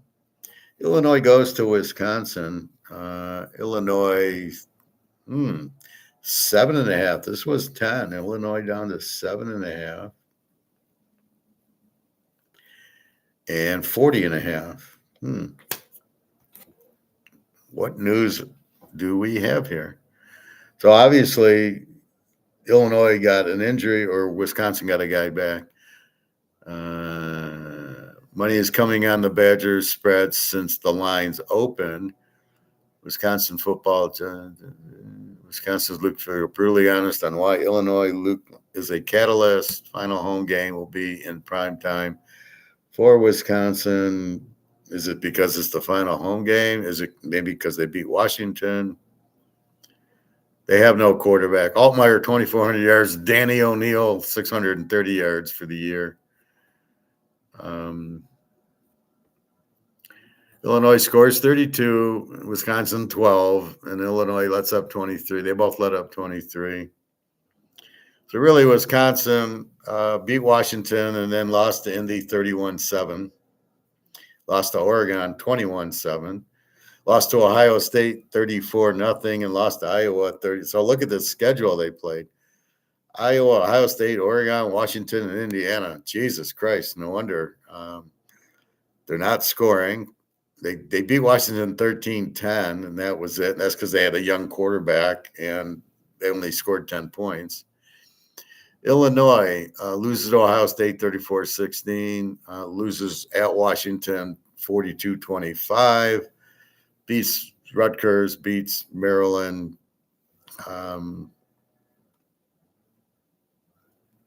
They're the better team here. I don't know what's going on.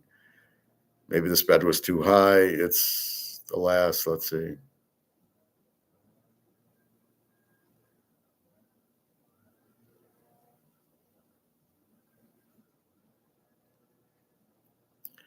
Washington was the quarterback at Maryland, 25-46, 238, one interception. And basically, Maryland doesn't run the ball. Illinois, 15-25, 172, two touchdowns by Altmaier. Fagan ran for 81 yards. Valentine for 64. Is that Billy Ray Valentine? Altmaier for 62. So they run it pretty good. So they're going to run it. Wisconsin. If they're going to run it, then it's probably going to be an under game because it takes time off the clock, right? You knew that.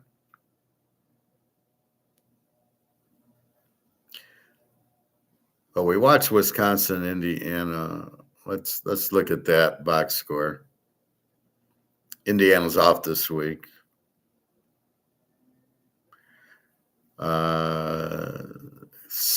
Charlie Smith, played on the Raiders in the 70s. Quarterback, 9 of 15, 98 yards. Well, that's against Indiana. Touchdown and interception, and no running. And this is Wisconsin's problem. Mendoza, 22 of 24, 300 yards and 4 touchdowns. So you don't run a lot on Wisconsin. What was the score of this Indy game? 31-38. Yeah, this is definitely an under game.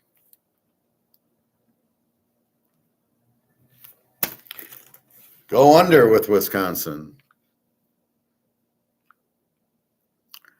This is why I go through a lot of the meat and potatoes of some of these games. All right. BYU Cincinnati, BYU 2.5, 54.5. They're 9-1. They need the game. Arizona State against Prime. Arizona State 7, 48.5. Prime's terrible this year. He's crying. He doesn't know what quarterback. He plays 3 quarterbacks and they all suck. They're 3-7. So maybe he doesn't know how to coach unless it's his son, right? Prime Jr. Prime Jr. got out there for Cleveland. He threw a couple of picks, got sacked a bunch of times. Attaboy, Prime Jr. Well, that's what we got to see. Is Cleveland playing this week? Yeah, Cleveland's at Oakland. I'm wondering if Prime Jr. plays. Then Oakland will win if Prime Jr. plays. Utah State and Fresno State. Fresno State 350.5. UCLA Washington. Washington 10.5, 51.5 at UCLA.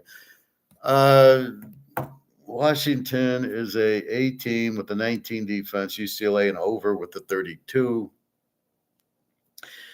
UCLA is all changed. They beat Penn State. They then beat Maryland, beat Michigan State, and then lost to Indiana, and then lost to Nebraska last week. The Nebraska game was pretty close. So they had their little run. They've caught on. Washington's pretty tough. Washington 7-3. I don't know, total of 52. 19 defense. We'll see about that game. That's your college. So your free play, Air Force under. I got 4 locks going already. And I think I got more as I dig into this. I'm finding that. And that's my special power is the patterns, right? being a visual mathematician means I can look at the games and immediately figure out, hey, they're higher scoring than I think, or they're lower scoring than I think. So there was a team, I think it was UAB. UAB's playing somebody, South Florida. And at first, they're an over with the 38 defense. I'm going to play the game over. But after you looked into it, you could immediately see there's 3 games they played in the 20s. That is not an over team. It's over by statistic, but not by team. So I am not, and the total 69. I think this is an under game because I don't think UAB is going to light up South Florida, and they played some low games. So this could potentially be a strong play or a lock, but I got to read into it first, and then I got to watch some that, and then I go on YouTube and I watch. We've seen South Florida. They beat Florida. They beat Boise. They lost to Miami. But we got to see UAB. Are they any good? If they're not, this total's way high. But again, Vegas, this is the problem with AI. They're taking the numbers and they're looking at the broad brush. But we're not. We're taking that as a starting point, and then we're breaking it down. And that's where I get Cam Rising. That's how I get Cam Rising. I go, wait, this is an under team. They're scoring 40 points a game. And then I go into the box score and Cam Rising. Yeah, he's got 10 touchdowns and no picks. He throws for 350 a game. This is not an under team. But that's how you find them. That's exactly what you do. All right. Let's go to the pros. Your free play is I have no idea at this point. Injuries, we have Josh Allen against Mills tomorrow. CJ Stroud's out. We've got Rudolph against Caleb for Pittsburgh. Rudolph's going to play. Aaron Rodgers broke his wrist. But apparently, who knows, is it this bone or is it like, one of these bones? Because these bones are okay. And it's his left wrist. So he's trying to actually play, but I think they're going with Rudolph. And then the Atlanta game, the reason New Orleans is favored because it's Kirk Cousins, probably the worst quarterback in the history of the league against Tyler Shaw. So I'm wondering, why is New Orleans favored? They can't beat anybody. But it shows you how bad Kirk Cousins is. So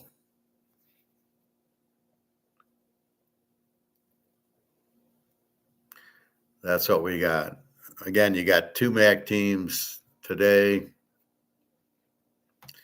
Miami of Ohio and Buffalo, and Central Michigan at Kent State.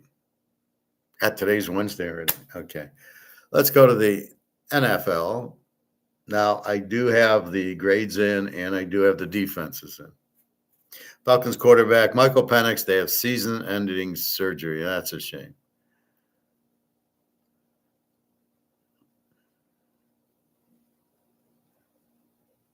He's such a good player, but he's had a lot of injury. He was injured at Indiana, and he hurt his knee, and then he wasn't the same. And then he went to Washington, and he played good.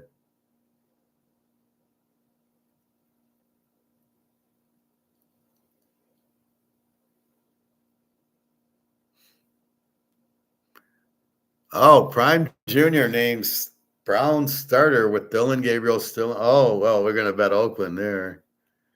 Prime Jr. They're going to make him look silly. I love it. Well, and this also goes to an under. Wow, Prime Jr. The only way you can get in, we got to trade Flacco, we got to trade Penny Pickett, and Gabriel gets a concussion. Okay, Prime Jr., now you're ready.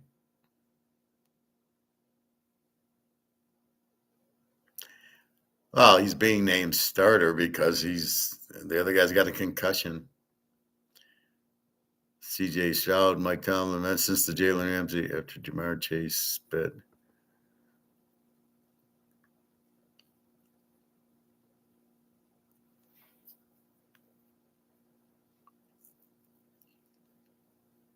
Oh, Sanders to start if Gabriel is ruled out. So I guess he's not yet. Oh, no, he's been named starter. Okay.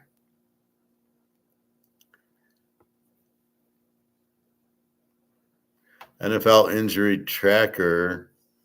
So they're also saying Jordan Love is the Packers quarterback's injured.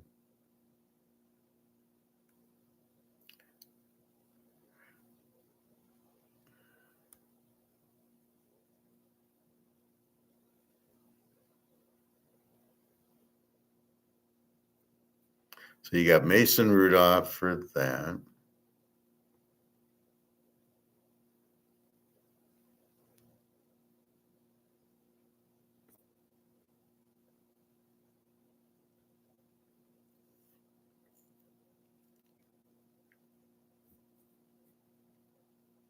Josh Jacobs is injured for the Pack.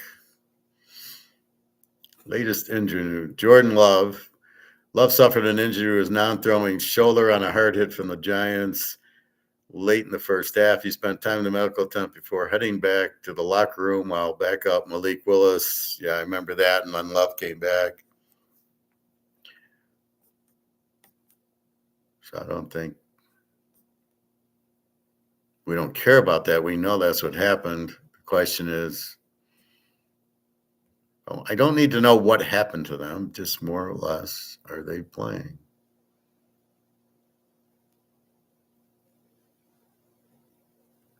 Penix hurt his knee.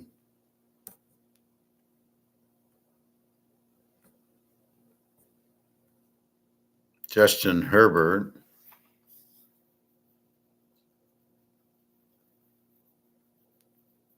Well, don't tell me he got hurt and then he goes back into the game. I don't care.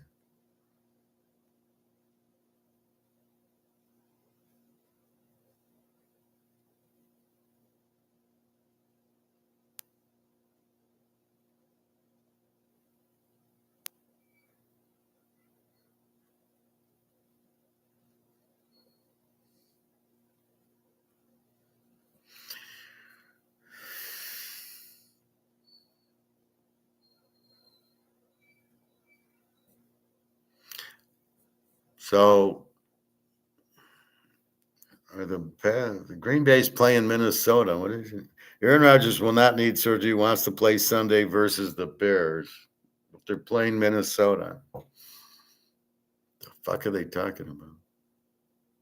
The Bears have Pittsburgh. Oh, maybe it's Aaron Rodgers wants to play against the Bears.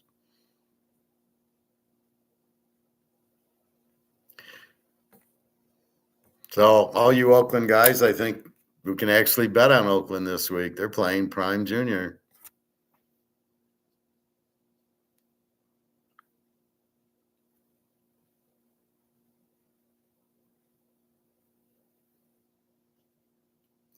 All right, let's take a look. We got Thursday night, Buffalo 643.5. We can leave it 5.5, 43.5.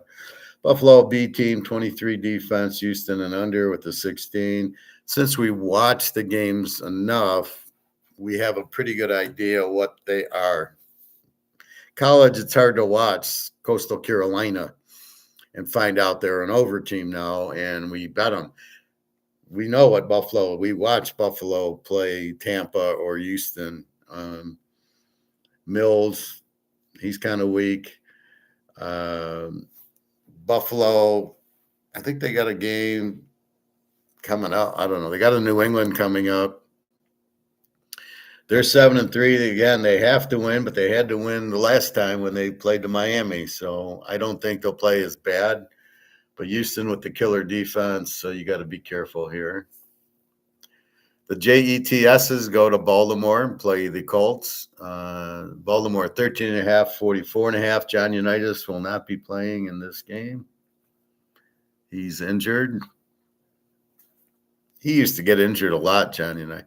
He used to run and they'd kill him. I was like, what are you running for? And of course, he wouldn't slide.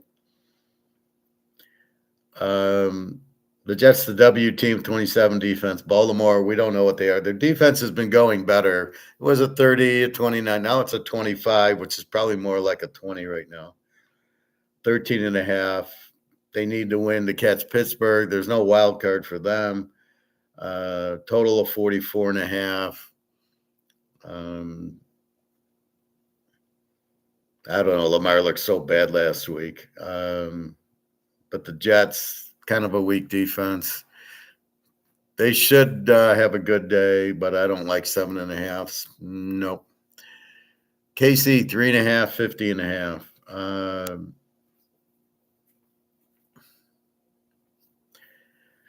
Indy's an A team with a 21 defense, and KC's a B team with an 18 defense. KC coming off of the loss at Denver. We'll see if Indy's for real here. They lost at the Rams. They lost another game. But now you're going to KC, who needs the game. Now, if you beat them, okay, I'm on board. I'm not on board right now. I think KC wins the game. They can't lose. And Indy still has Daniel Jones, and Spagnuolo will stop Taylor. Nobody's like stopping Taylor. Oh, Kansas City will, believe me. So I'm not buying Daniel Jones. I never bought Daniel Jones. And he wants to run a little bit. Well, KC sees Lamar, and they handle him. And they see Josh Allen, and they handle them. I don't know. This turns into a slugfest, I think. Seattle, Tennessee. Seattle, 13.5, 40.5. Seattle an 18 with a 19 defense. Tennessee is Z with a 27. I like Seattle here, but then again, you're laying 13. It's just too big of a number in the pros. On the road to lay 13, or I'm laying 7. Total of 41. Well, Seattle, great defense. Tennessee, I think, has a good defense, but then I see the 27 number, and I really don't know. So we got to look at last 5. Minnesota, Green Bay. Green Bay, 6.5, 41. Love, I guess, will play. Minnesota, an under team with the 23. Again, J.J. McCarthy's terrible. Green Bay loves is not much better, and the 20 defense with Micah Parsons. So Micah Parsons is the difference here. But Green Bay, they're not scoring. They barely scored on the Giants, 27. They played a 47 there, and the Carolina game was a joke, and then the Philadelphia game was 10-7. So they played 3 low-scoring games at home. Now you're getting cold weather, so we'll see. That's the beauty of Green Bay. They pay outdoors, so the weather gets cold. Yeah, you're in big trouble. The Giants go to Detroit. Detroit is 10-50.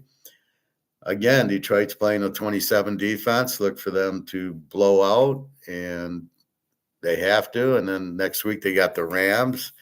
That's going to be another loss. They got a Green Bay. That's another loss. And Minnesota is another loss. So they got 3 more losses. They have to win. They're only 6-4.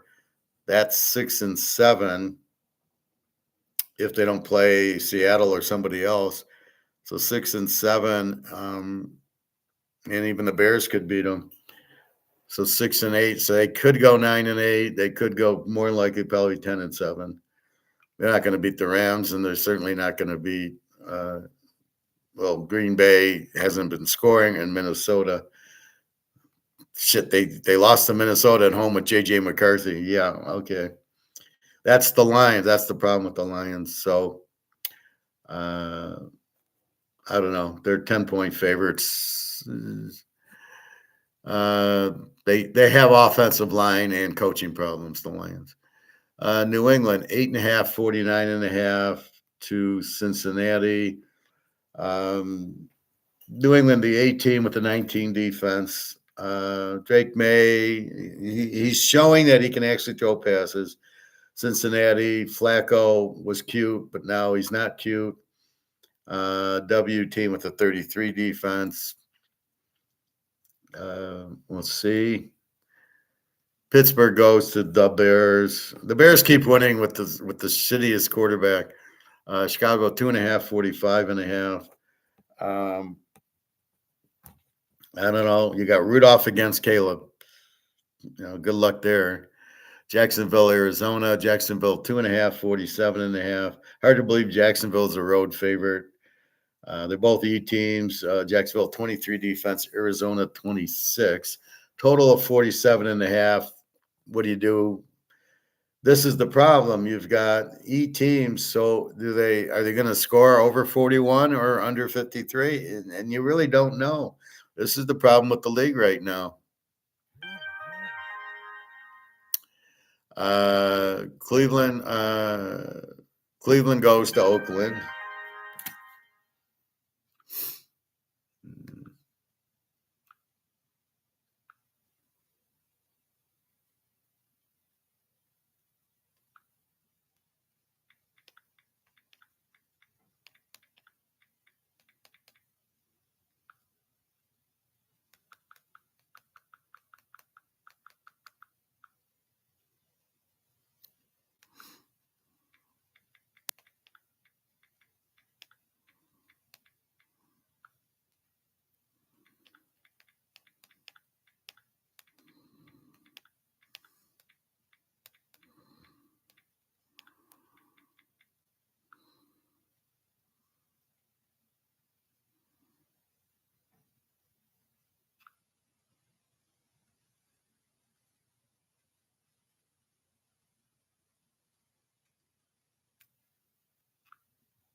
All right, sorry about that. So Cleveland, Oakland.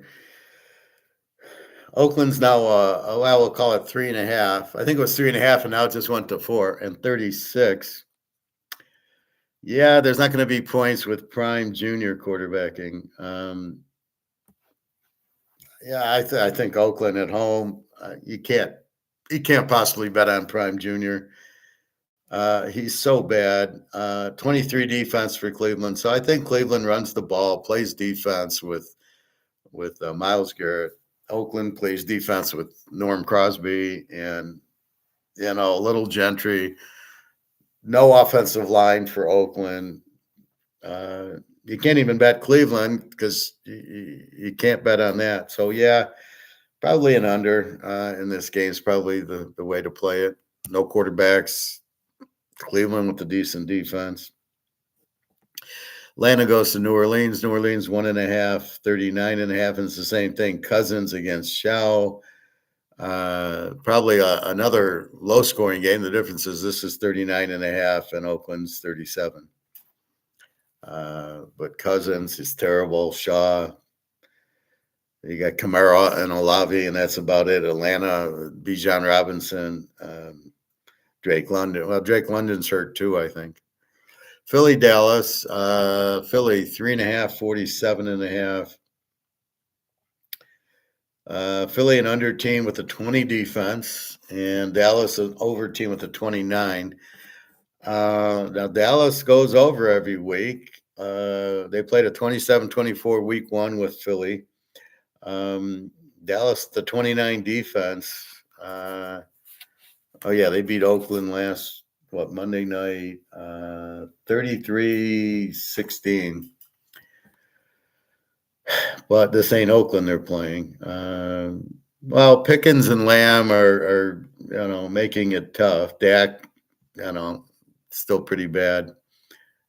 Philly, they're getting a little better. This is a big game for them. They could probably clinch the division soon. 8-2. They got the 1 seed. They killed the Lions. So the Bears are in the first place in the NFC Central, which tells you how bad the league is. The Rams, it's Philly and the Rams. So that'll be a tough one. So here, what are the 8-2? Oh, here's the Rams. They're 8-2. So Philly kind of needs to win. They go 8-3, and the Rams go 9-2. They're in trouble. So real good game there. Game of the day: Tampa at LA. LA 6.5, 49.5. It's a tough one. LA's 18, 17 defense. Tampa over team 25 defense. I don't know. I got burnt taking the Rams over last week, costing me, what was it, $1,200. So, not really. I'm not really wanting to come back with that. Although this is also an over with Tampa. Tampa is one of these over teams, 25 defense.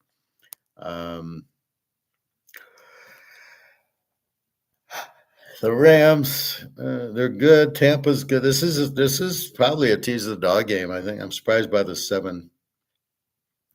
Carolina goes to the Niners. The Niners 749. Um, look for the Niners here, coming off of getting Purdy back, playing pretty well. So we'll see. That be your NFL. Now looking at teasers, the best teams in teasers overall: the Rams, New England, Indy, Houston, Denver, Seattle, and Tampa. Oh, all the real good teams. It's the NFL. If you're really good, you cover in the teaser. So just find your A teams, which is why we rank them, right?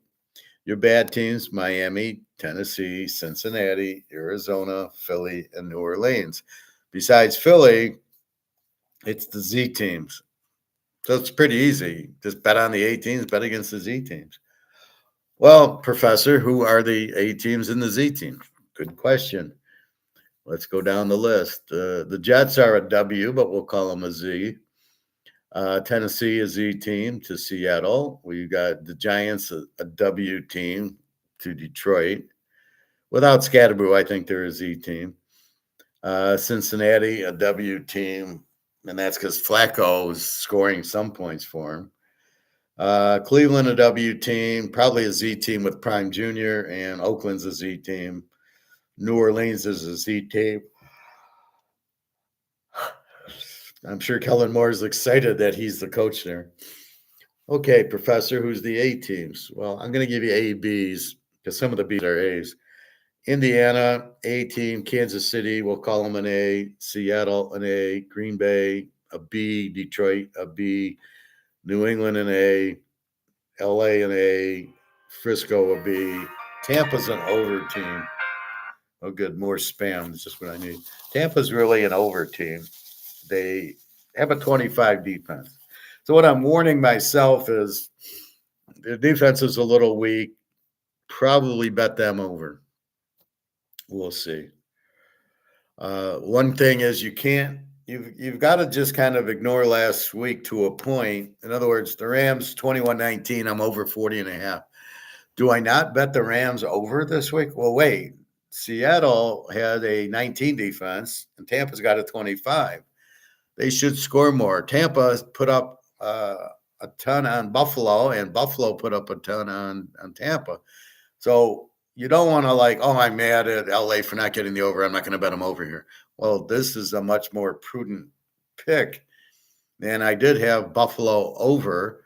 It's the Rams that I had over instead of playing Denver as the dog, but that's enough said.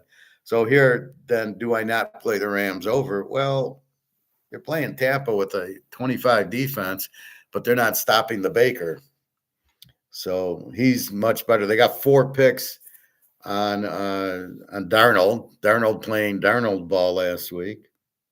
So with 4 picks, so it makes it a little bit difficult. So maybe you still go over with the Rams, even though they let you down.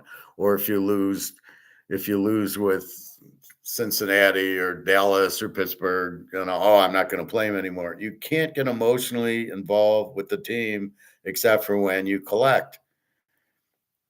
So if you bet San Francisco last week and they won by 30, you're all happy. Let me bet San Francisco again. They're playing Carolina. And so that's what you kind of got to avoid. Leave emotion at the door. That's what it means, is just look at the game. Buffalo, Houston, Buffalo a B team, 23 defense. Houston a great defense, an under team with a 16. Allen against Mills. Do I take Buffalo even? Well, Buffalo is not a very strong road team. They're better at home. They lost at Miami. Let's not forget that one. Here you got Houston with this killer defense, but they got Mills. So that's kind of how you attack the game. What do I think? Well, Buffalo, I don't know. It's going to be a tough game. It's hard to bet Houston with Mills, so we go total. And, again, it's up to the Houston defense. They gave up a ton of points to Jacksonville, but they played an under last week with Tennessee. Spams. Do you want your shower installed? I already got one. Or I love it. Do you want your house that you lived in 5 years ago that you didn't even own? Do you want repairs done on that house? And I'm like, it's not my house. Shut the fuck up. Anyway, so I'm having a little bit. I need more study time to even come up with a free pick in the pros. Um, I'll probably play the LA Tampa game, the Philly Dallas game, Atlanta New Orleans, Cleveland Oakland. I mean, you got to play it under. Pitt and Chicago, I don't know. Rudolph against Caleb. New England, Cincinnati, Detroit. Because you're wondering who these teams are. I mean, you got Detroit, who is 6-4. They're not 15-2. They're not the same team. They lost their All-Pro center. Their line's terrible. Even Taylor Decker, the left tackle, is not that good. The two guards in the center are terrible. Sewell's hurt, but okay, he's playing. But who cares? He plays right tackle, which is a meaningless position. The quarterback's right-handed. The left tackle's the key. Why he's not the left tackle and just getting anybody at right tackle, I don't know. Really stupid. They do a lot of stupid moves, the Lions. We've seen that for the last 60 years. That's why I don't get why people are all excited about the Lions. I'm like, no. They're not capable of getting to the Super Bowl, of winning big games. So don't go there. They win a few, but not this year. Their offensive line's hurt. That's it. That's done. Their coordinator stinks. The coach is calling the plays. And a good choice of coordinators. And then the defensive coordinator stinks too. Oh, he looked good against Philly. Well, yeah, there was a 30-mile-an-hour wind. And it's Jalen Hurts who can't throw the ball anyway. Teams off of a loss. Let's see. Baltimore's not. Kansas City is off of a loss at home to Indy. Seattle is off of a loss to the Rams, but they're laying 13. Green Bay won. Minnesota's off of a loss to the Bears. Detroit's off of a loss to Philly. Gets the Giants. And it's got to be good teams. Philly won. Dallas won. Tampa's off of a loss to Buffalo. The Rams beat Seattle. The Niners won. So the key, like Kansas City, has to win at home. It's Mahomes. Enough said. And they're only laying 3.5 to Indy. This is where people are all, look at how good Indy is. You're laying 3.5 with Mahomes at home off of a loss to Indy, who's 8-2 but lost at the Rams. KC's probably just as good as the Rams. And forget the record. This is where people are falling asleep. They're 5-5 because they played Philadelphia, Baltimore, Buffalo, Detroit, San Diego, and Denver. I mean, they played a bunch of 18 playoff teams, right? And that's the difference, right? Versus Carolina, maybe, or let's look at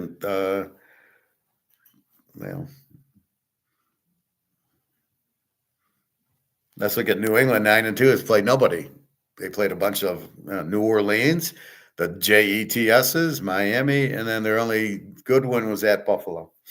Otherwise, they haven't beaten. I think they got one other good win. But are they that good? And Cincinnati with Flacco can upset them. They got to be careful there. That's what we look at. Let's look at teaser trends. Houston 26-3 overall the last 2 years, 10-0 in a teaser this year. If you played Houston all 10 weeks, you won all 10 weeks. I don't know what else to make it easier for you. Are they going to get killed by Buffalo? I doubt it. Again, Buffalo at Miami didn't show off a big win by KC. They beat Tampa. They're a different team on the road, and it's at Houston. And this killer defense will always stop a good offense. Play against the Jets 23-4. Play against them as a road dog 9-1. Against Baltimore. Baltimore's not covering this year, but the Jets are just terrible. But again, we really can't use last year because we got Fields and we got a new coach. So it's just really this year. But you can as a road dog 9-1. But again, you're laying 13 points. Indy 7-1 was a road dog, 9-1 in a teaser this year. Play against Indy as a road dog, 7-1, and KC as a home favorite is 12-1. Yes, we can use those trends because they're just this year. Indy's been a lot of Jonathan Taylor. You're running into Steve Spagnuolo. Ain't nobody get, then they beat, did they play Baltimore? I think they played Baltimore. Yeah, they killed Baltimore. How many yards did Henry get? Oh, yeah, like 20. I mean, they are used to big games. Baltimore, Buffalo, Philadelphia, San Diego, Denver. Denver at home they beat them by 3. And, Indy's not going to come in there and win. All right. It's about all I can say. I'm getting tempted to make this our free play. They have to win. They're at home. Kelsey's playing, Mahomes. They got the defense, and I just don't see Daniel Jones beating Mahomes. I can't buy that one. And they're 12-1 as a home favorite. Seattle 12-1 is a road dog. No. What the hell? 12-1. Okay. Seattle's 12-1 on the road is what I was saying.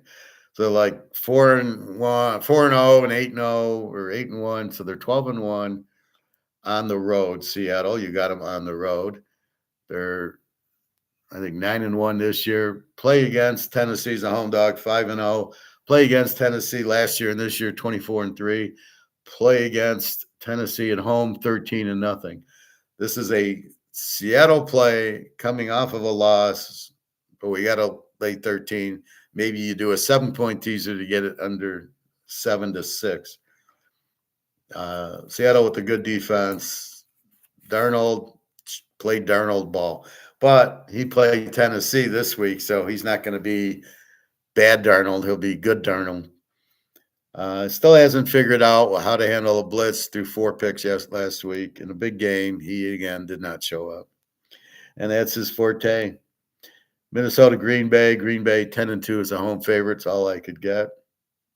Detroit, play against the Giants 23-5. Play against them as a road dog 11-2. 6-0 this year as a road dog if you play against them. Detroit does not have any good trends as a home favorite. They used to be hot, and then they start playing good teams. They start losing. So Detroit, probably in this role, are probably very good against the weak team. New England is 10-1 this year in a teaser. And Cincinnati play against 23-4, which is hard because, Flacco's kind of Joe Burrow where they can throw the ball to Chase. Not great. Pitt and Chicago, I got nothing. You got Aaron Rodgers, Caleb, new coach. I got nothing. Jacksonville 5-1 play against as a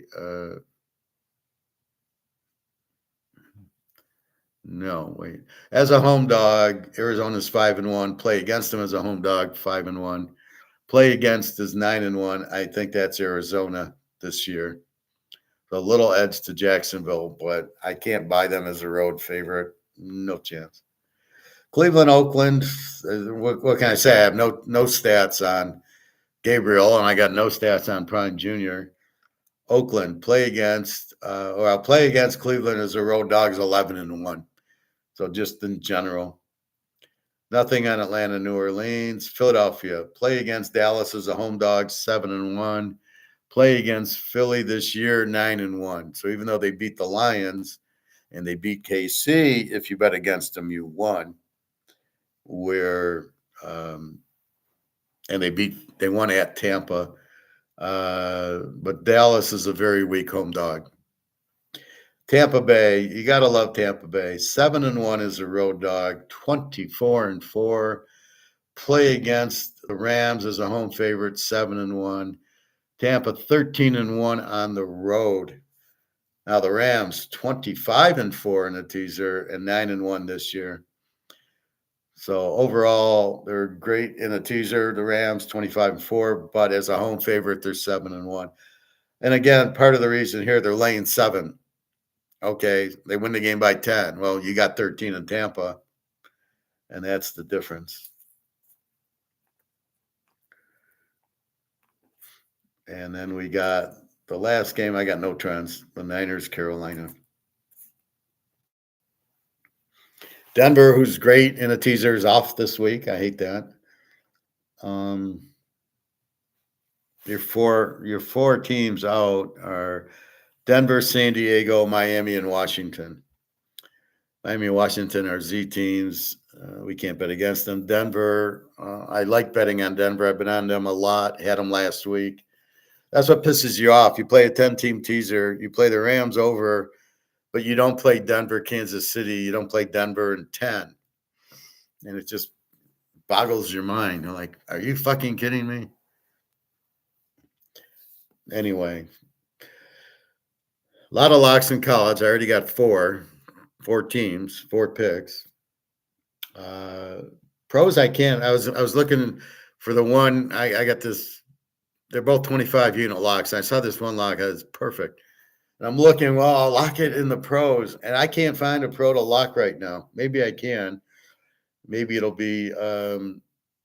Well, it can't be New Orleans. Maybe it will be Kansas City, Seattle, Detroit, New England. I don't know. Tampa, the Niners.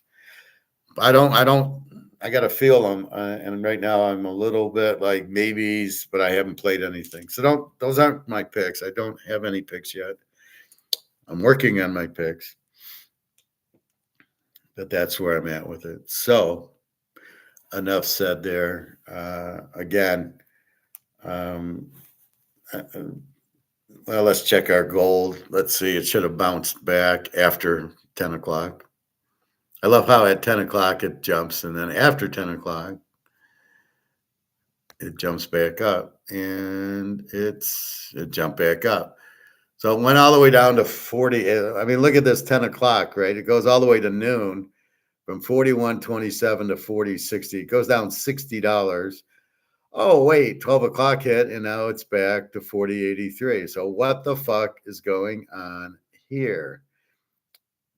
What caused it to drop? And then what happens at 12 o'clock? It all of a sudden shoots up. What a bullshit Ponzi scheme is going on there. Silver 51.14. So we had silver in the 52s, 52.30. I go, okay, here we go. And they keep pushing it down. And I'd say 99.5% of the population have no idea these are options, not physical, and have no idea why gold and silver go up and down.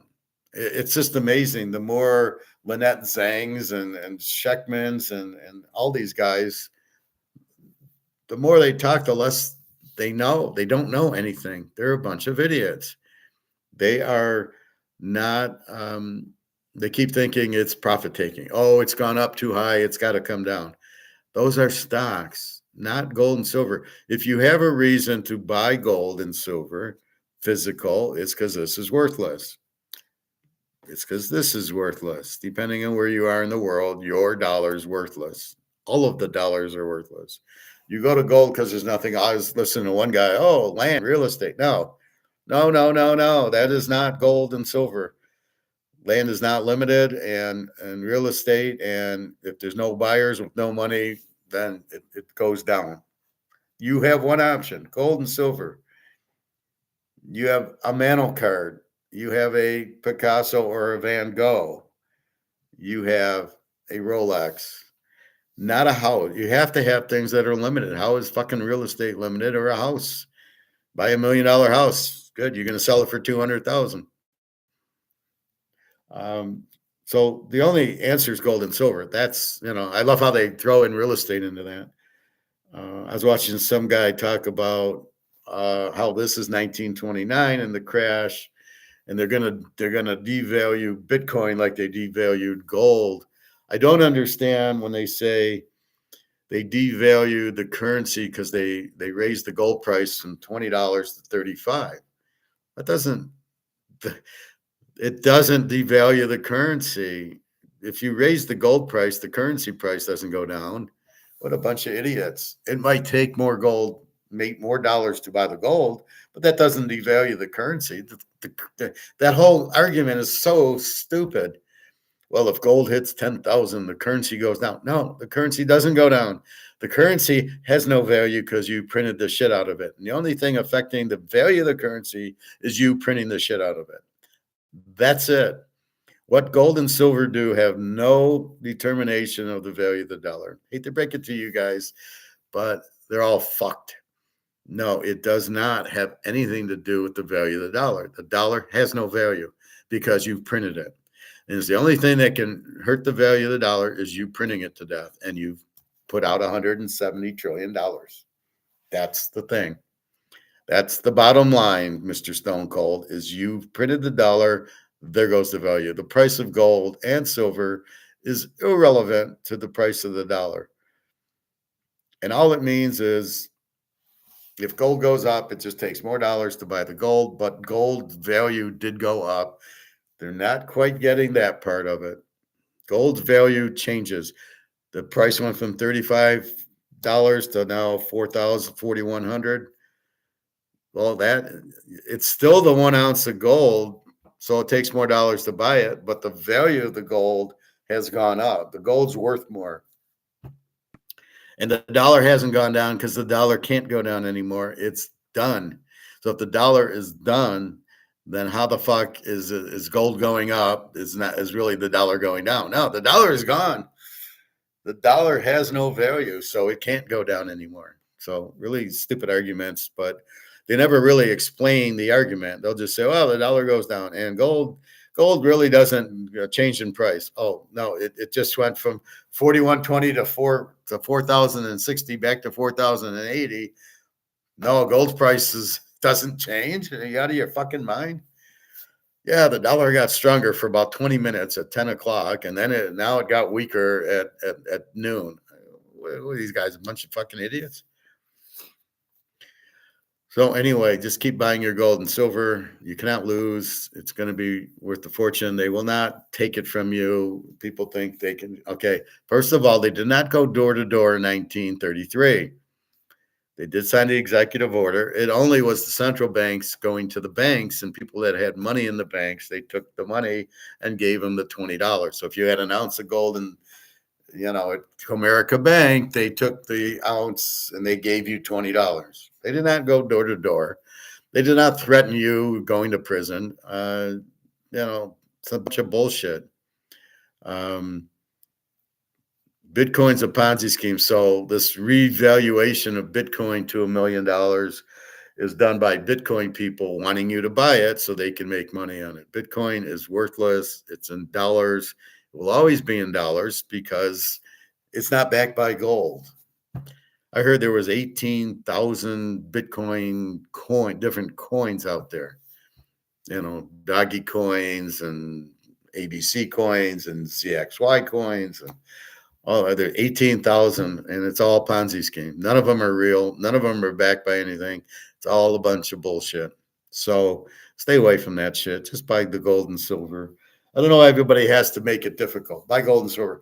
Well, I think I'll buy a Bitcoin. Oh, I'm going to buy real estate. I'm going to buy a real estate trust. Just buy gold and silver. No, I can't. That's too easy. I can't just do it. And I was watching an Amazing Race rerun on Pluto, and I saw it. It's a stupid show, okay, but you get into the race. So some guy goes down to look for the clue that says Amazing Race on it, and they go down and they find the clue, and they think it's not the clue, and they sat there for 45 minutes looking for something besides the clue that said Amazing Race on it. And other people started coming, taking the clues, and they're like idiots going, well, it can't be this easy. Yes, it is. Buy gold and silver. It can't be this easy. It is. Just fucking buy it. Stop with the stocks. Stop with the real estate trust. Stop buying real estate. Why would you buy real estate before it crashes? It's about to crash. I need a house. Well, wait till the market crashes. There's no time limit when you need a house. Uh, it's just stupid. People are just stupid. They don't know what they're doing. They don't listen. I don't understand it. So in the other episode of The Amazing Race, they were playing teams. Okay, you're in a race. Why would you play teams? So there was a group of 3 in the race. Like, in other words, if where's Canadian Club made? Well, I know it's Canada, but nobody else does. So instead of just taking that and going to the next clue, the answer is Canada, I'm going to the next clue, and getting this big lead, they sit there and they tell the other teams, oh, it's Canada, it's Canada, it's Canada, and they all know the answer. Well, you're in a race, and the people that did it lost, which I was happy about. You have to, first of all, you have to read the clue. They were stuck and they didn't read the clue that said put it in order. But then it was like they're sharing information with 2 other things. Could you imagine being in business? I work at GM and I'm going to share information with Ford and Toyota. I don't think so. You wanted a competitive edge.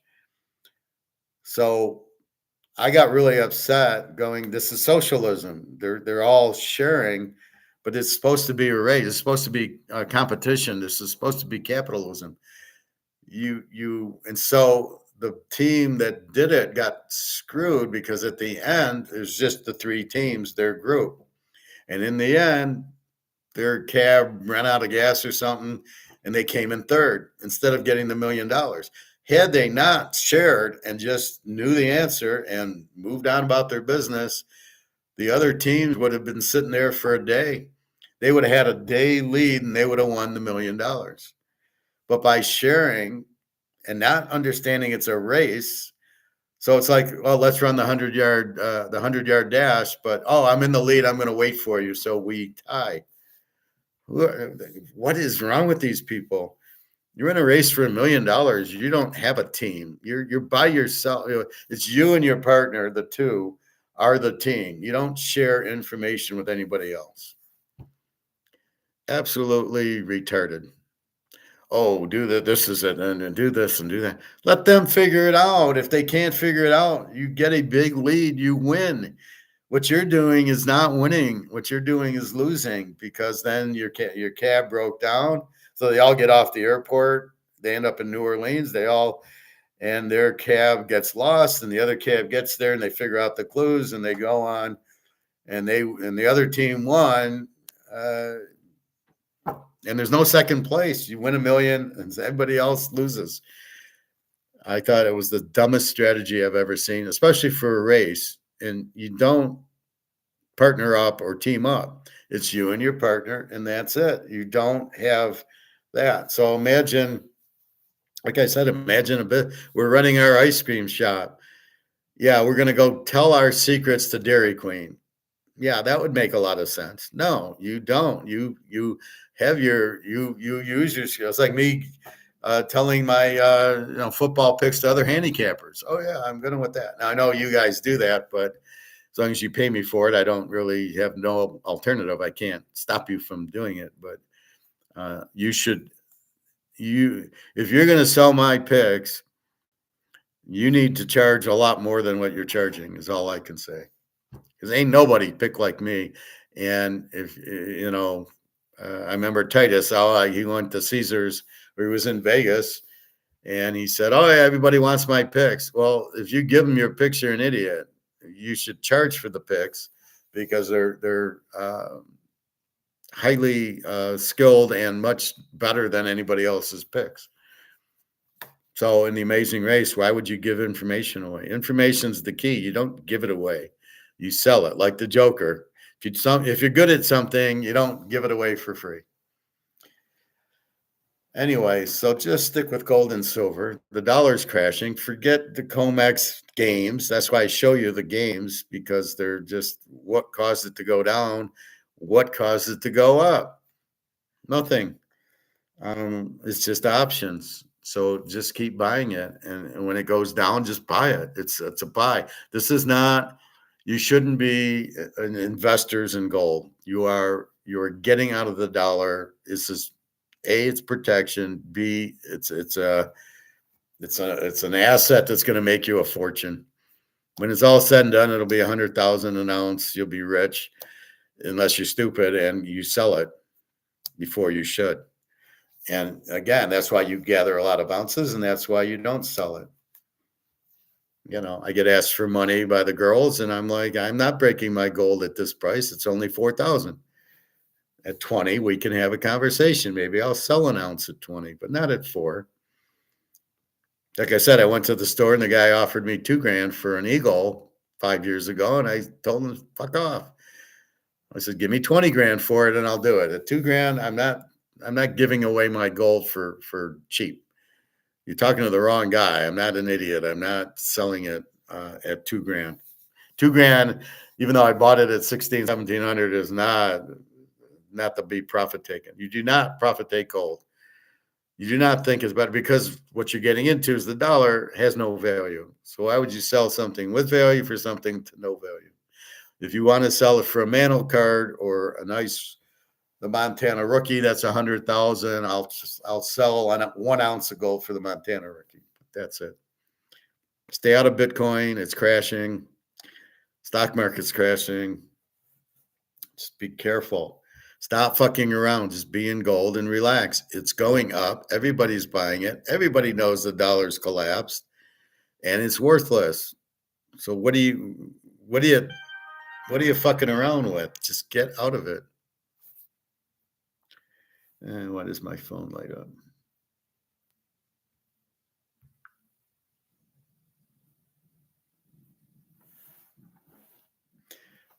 So, what the fuck is this? Your 771.22 overcharged, 2024 is waiting. Do not miss out on this. Receive it. And look at this. What the Obazula top? Oh, yeah, this seems real. You know what I do with this? I hit the block number.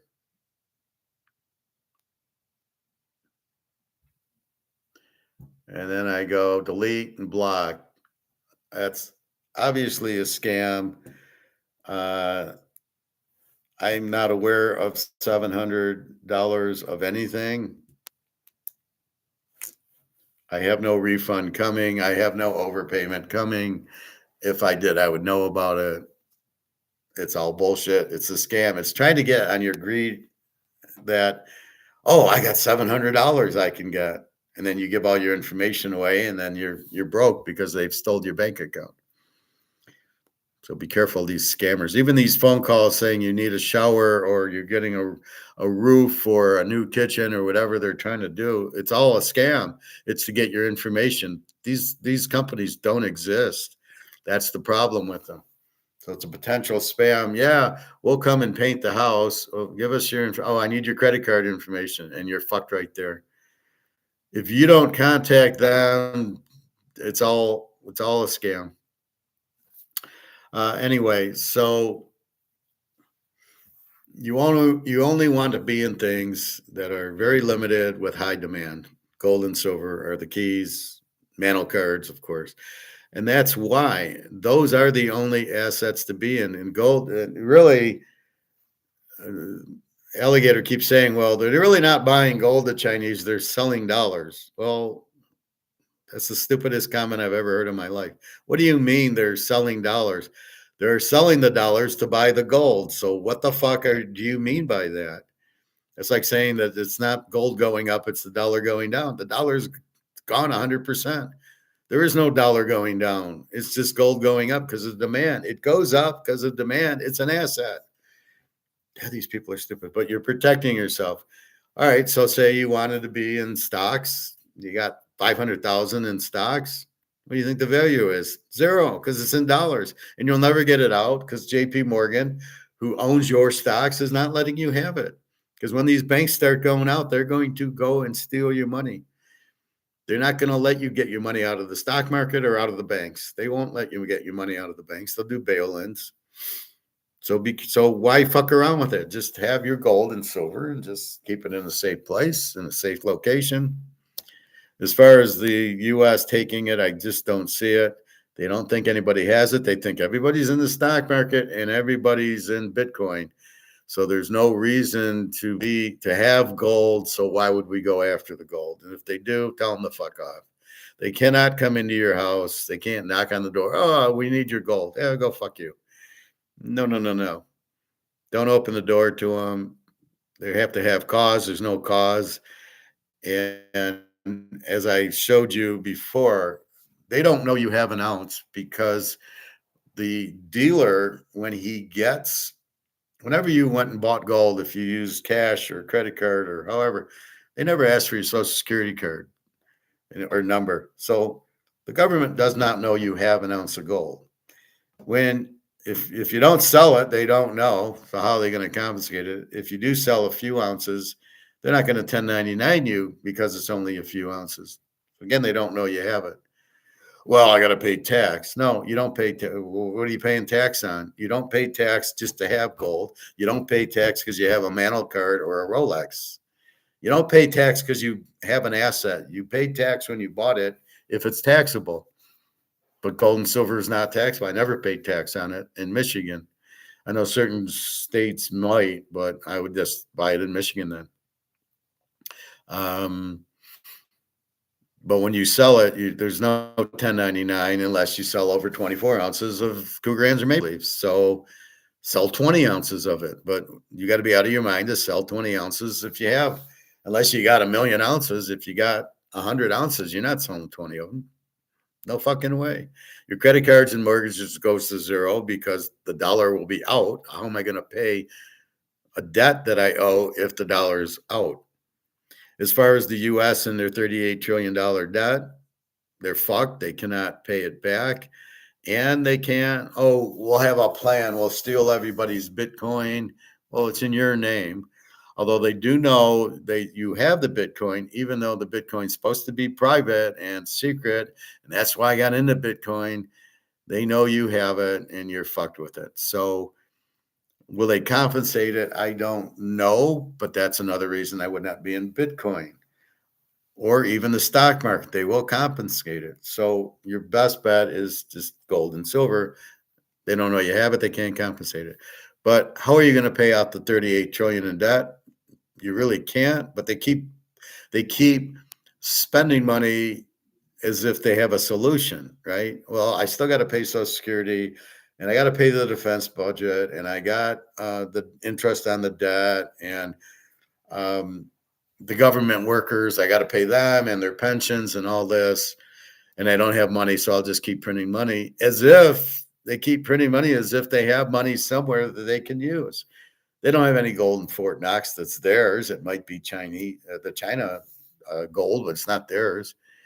If you have your money in Fort Knox and you're China, you have really no reason to pull it in. It's safe in Fort Knox. It's yours. But if I was China, I'd be grabbing it. But that's why sometimes you see countries giving gold to other countries, like in Die Hard 3, everybody in the Federal Reserve had Japan and China and South America had their gold there, but it should be relatively safe because it's your gold. It's not the U.S.'s. But I don't see confidence. I don't know how you would pay off the 38 trillion in debt. Your first thing is to get more revenue than expense so I can start paying it down. But they can't do that. So they're going to go bankrupt. They're going to owe 38. They can't inflate their way out of it. I love when people say that. Oh, they'll inflate their way out of it. They'll make the dollar worthless. One guy I was watching, oh, they did that in 1929. They inflated the dollar and da da da, or 1933, and inflating the dollar just makes it worthless. That's all it does. It's pure and simple. You've already inflated the dollar, it's worthless now. So if you really want to get out of debt, why don't you print $38 trillion and pay off the debt? Because if you did, the dollar would be worthless. It would be cause massive inflation and it would be worthless. Don't tell me you're going to pay off the debt when you're not. And don't tell me, look what happened with Rome. They had debt, they collapsed because they took all their gold out of their coins, and then the Ottomans got the gold and their army came in, and the Rome's army, they couldn't pay their guys, and the soldiers, well, said, hey, I'm out of here. I'm not dying for free. And the British and the French. So all these countries with the reserve currencies go broke. Every fiat currency goes broke. Gold doesn't go broke because you can't print it. It's all that's in the ground is it. And it ain't nature's money. It's gold. Gold is gold. A rock is not nature's money or water or whatever. So the U.S. is fucked, as is every country on the earth is fucked, because none of them can pay off their debt. So we have to go to gold. That's the only option. Now, the U.S. is not smart enough to go to gold because they got a bunch of idiots, Scott Simpson running their treasury, Trump, who has no idea, puts a lot of fake gold plaques on his mantle. What was that? The picture frames. They weren't real gold. They were gold plated. So there's no way you can pay it off. You'll have to go bankrupt. The problem is you owe China and Russia and India and all these countries. The debt is what you're printing to pay all these expenses, and you don't have it. So you can't print it. What do you do to get out? You have one option to pay off the debt, and that's to go buy a shitload of gold, which you can print 38 trillion and buy gold with it. You could do that. You can't pay the debt off with it, but you got to kind of do it quiet. But the inflation's there anyway. So what you have is there's no way out of the debt except for going bankrupt. So don't tell me they're going to inflate their way out of it. Don't tell me they're going to make the Bitcoin price $1 million a Bitcoin. Because you know what? When the dollar, which has collapsed, $1 million Bitcoin is still worth zero because it's in dollars, and you don't have gold for it. So you have no value for the Bitcoin. You can revalue gold all you want. You don't have any to revalue. You don't have any gold in Fort Knox. So how are you going to, well, let's make the gold price $100,000 an ounce. I mean, you would be happy if that's how the market works, which I don't know, because on the books it's $40 an ounce, but yet our gold's $4,100. If I go to the gold store to right now, he'd give me $4,100 for my gold coin. So it's not worth $40. So I don't know if the U.S. revalues it, if it's meaningful for us anyway. This whole reset, it's just the dollar collapsing. Duh. So we are broke. We have one option, go bankrupt, or option B is to go get, maybe 100 tons of gold from China and then revalue it so you can pay it off. You know who you owe? You owe China, you owe Russia, you owe Japan. You own countries, you own insurance companies and pensions and all the people that are in that have the debt. So it's anybody that owns the bonds. So if you went and bought, so you're AAA and you have your pension, and so you go buy government debt as safety, right? Well, I got the pension money, so, or whatever, 401k, whatever it is now, and they go and buy, $50 million of treasury bills because there's no risk. It's the U.S. government, and I buy it. Those are people that you owe it to. So you're just gonna go and not pay it, or you're gonna inflate it. And you think these companies are just going to sit there and take it? The banks, the pensions, the insurance companies who have bought the debt, and by the way, the Chinese, the Germans, all the countries that have bought your debt, you think they're just going to sit there? Well, we inflated our money to zero, so we're not paying you. No, no, no. You still owe me. Whatever your new currency is, and there always has to be a medium of exchange, right? If you don't have a medium of exchange, you're fucked. It's all over, because we won't go to work. We won't go to work. We won't have money. We don't have money. We all die because we can't eat, or we riot. Nothing good comes out of it. So you need to replace this with, okay, this will be USD number 2. So now you get paid in this, and you use this to go to the grocery store. There always has to be a medium from getting paid to going to the grocery store, to going to the restaurant, to paying your rent, to paying your lights, to paying your heat, to buying clothes, glasses, whatever it is you're buying. You need a medium of exchange. And don't think your credit cards and debit cards are not money. I laugh. I go to this one grocery store and we don't take cash. And I go, yes, you do. It's just a credit card, but you are taking cash. What do you think it is? What do they think like a Visa card is? It's cash. It's electric, but it's cash. So I love it when we don't take money. Yeah, you do. Why you don't take bills? Because they're worthless, but you're still taking the debit and the credit card, so you're still taking money in. Nobody takes Bitcoin. Nobody ever will, because it's not real. Who knows where it came from? The CIA, the FBI, the Russian mafia, the China's mafia, whatever. It's not real. It's fake. You're in it, you're fucked. You'll never get your money out. They track it. They're going to 1099 you. You're going to pay tax on it. And it's worthless because it's not money, because you can't go to Kroger's and spend it. How can it be money if you can't spend it? That's what money is. Money is the medium of exchange. Money is how you buy things. So if you don't have money, how are you supposed to buy things? And if you think Bitcoin's money, but you can't buy anything with it, it's not money. Bitcoin is it's the same as me. Okay, so let's say this is worth $500 because it's 12 years old, from 1997. Is this money? Can I go to my restaurant and use it to buy food, or my grocery store? No. So it's not money. It's an asset. It has value, but it isn't money. And that's the point of this whole exercise that I do. Gold is money. I can take silver to the restaurant and use it. The grocery stores don't accept it yet, but I can go to my store and cash it in for money and use it. But I can't do the whiskey. I doubt I can do a Mantle card going to the guy's store. Maybe if it was PSA 10, he might give me some gold for it. But that's what I'd want for it, would be gold, not money. So it's the difference between money and an asset. Bitcoin is not money, it's an asset. It's not, you cannot have digital money. So let's get that clear right now. There is no such thing as digital money. It has to be real.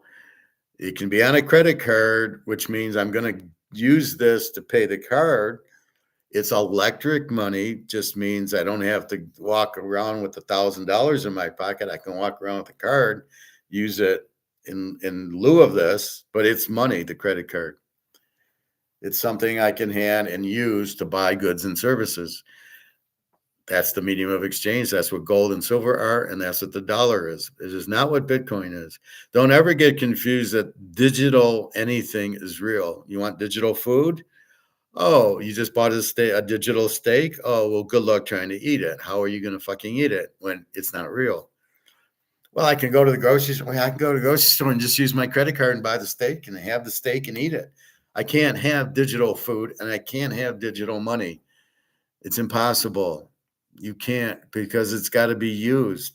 You cannot eat digital steak, and you cannot spend Bitcoin or digital, whatever garbage it is. It's all a Ponzi scheme.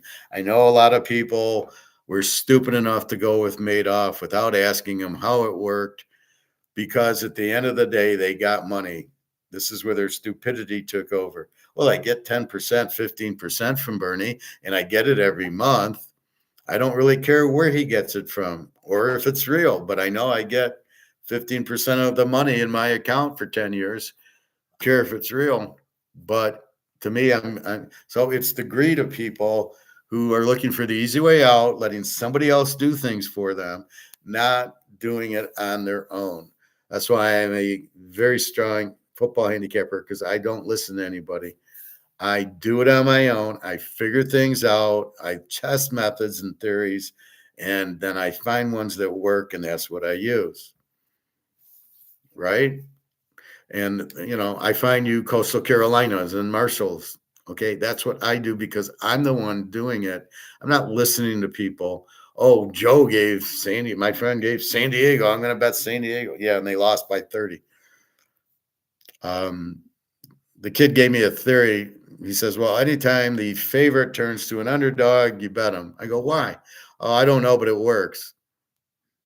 You don't know why it works. It just works because if a team is a -1, goes to a +1, you're supposed to bet them. No, thank you. But it worked. Now, it doesn't work. It's just, it's a coincidence. You found a coincidence. There's no reason for it. So again, nothing digital. Digital cannot be money. Digital cannot be food. Digital cannot be clothes. You actually need to buy the clothes. You need to buy the glasses. They have to be real.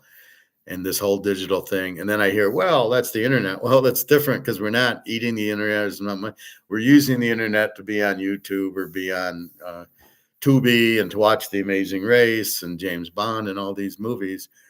That's what digital does, but not money. It can never be money. What Bitcoin is, it's not an asset. It's an investment. I guess it's the same as buying stock. You own stock in Amazon. You don't really own anything. You can't use it to buy anything, but it's an investment. So then the stock goes from 20 to 30. You made $10 a share. You never really held the shares. You can't go to Amazon and, hey, I own 20 shares. I want this and that. I mean, you can't really do that.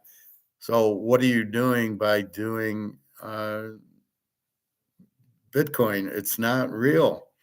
It's not money, and it's basically a stock, and it's. I don't even know where it's at now. I don't pay attention. It was 100,000. Now it's 90,000 or something. It's gone down. It's going to crash. It's not worth anything anyway. It's not money. So my Bitcoin went to 1 million. Well, great, but it's in US dollars. It's worthless. And that's the trigger. People don't understand US dollars have no value. So if they have no value, who cares if you have 5 or 50 or 5 million of something? It's in dollars, it's worthless. That's the biggest trigger people don't understand. So like I say, with Madoff, it was an investment, and I'll give it credit. At least he paid the people for 20 years. You got your 10, 15%. So I wouldn't have asked either. And I'm going to retire, and Madoff's going to keep giving me money. I don't know how he makes it, but he's going to keep giving me money. He keeps showing up. So I'm fine with it. Okay. But if you don't know how the guy makes money and you ask and he says, well, if you got to ask me a question, I can't answer it. Then I don't want you as a customer, and say, fuck off then. If you can't answer how you're doing it, that's why I go into heavy detail how I pick the games and how you should pick them and what you look for. Because you want to know is how to pull the rabbit out of the hat, not just that I pull the rabbit out of the hat. Well, Howard pulls the rabbit out of the hat. How's he do it? Well, he won't say. And that's why I go into detail and explain how you pick games, why you buy gold and silver, whatever it is, the Canadian club, anything. You understand the magic trick, right? Yes, I know how he does it. I know how he picks the games. I know why he buys the gold and the silver, how he buys it, what to buy. I know all that. So you don't need me to do it except for to push you into the water saying, go and swim. Here's how you swim and go. I'm going to push you in the water. And that's basically what uh, what I'm telling you with football. This is how you pick the game. Look at the defense. Look at the quarterback. We got Caleb. He sucks. You have to have an eye to see who's good and bad.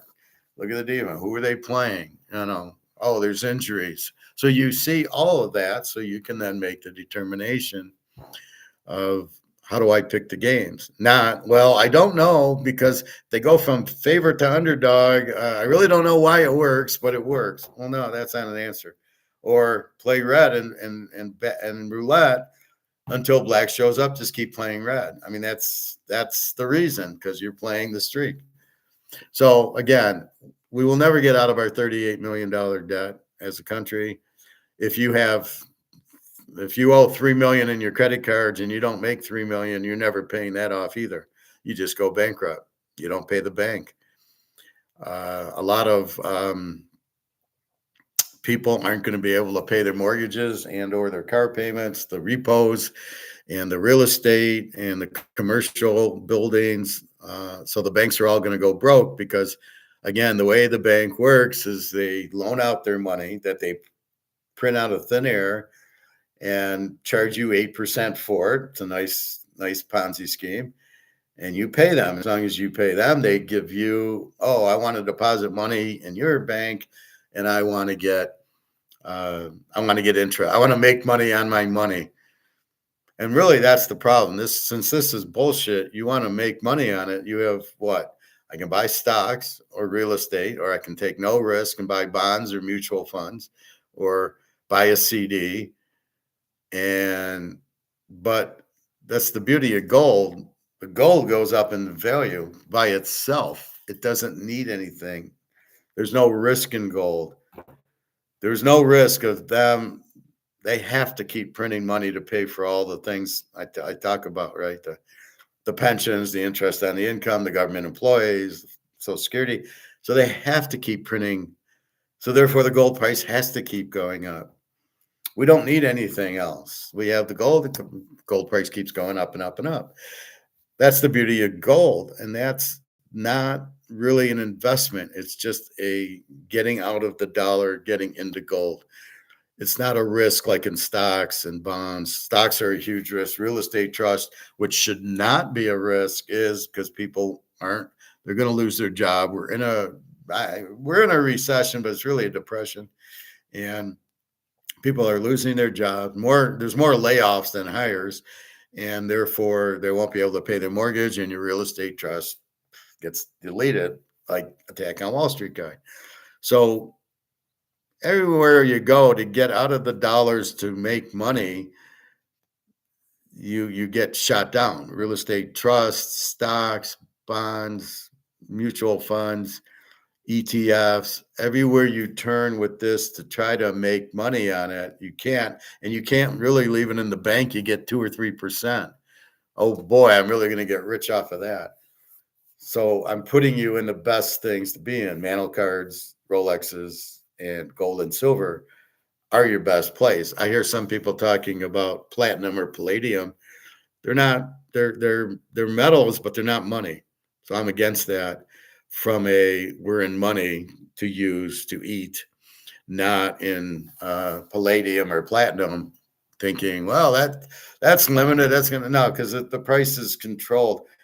The price on gold and silver is breaking because of bricks, but not platinum and palladium. They're minerals, but still, what do you do with it? I prefer gold and silver, not platinum. So you're going to make money just because the dollar goes out. Gold's very limited. So now there's more people wanting gold than there is gold, and then the price goes up. It has to. Anytime there's more people wanting, but there isn't the supply, the price has to go up. Like I say, if 20 people want the Montana rookie card and there's only 10 of them that are PSA 10s, the price is going up, which is why it's 110,000, because there's more people wanting it than there are PSA 10s out there. So again, the critical thing is you need demand. You have demand, the price goes up. You have no demand, the price doesn't. So gold, to get back at these gold people who don't think the price is going up, well, it's the dollar going down, not gold going up, are full of shit. It is gold going up based on demand, because when there was no demand for gold for all those 1980s and 1990s and 2000s, gold sat at $200-300 an ounce because there was no demand. Well, wait, the dollar was going down. The dollar has been going down since 1971, but yet gold didn't really start rising until recently, right? 2011, I think, let's say. But before then, the dollar lost value, but gold didn't go up. So they're full of shit, these guys. It is the dollar going down. It is gold going up, but the price of gold goes up because of the demand of gold and the limited supply of gold. That's why the gold price is going up. And yes, it takes more dollars to buy the gold, but how do you determine how many dollars you need to buy the gold is by the gold price going up. So you can't, unless you can prove that, which you can, the gold goes up, the silver goes up, everything goes up, and it's not because the dollar's going down. Yes, I know we go to the grocery store and there's Campbell's soup and it's now $5 for a can. But it is, yes, the dollar is going down, but they are still doing price increases because somehow you got to get to the price. Like steaks at $20.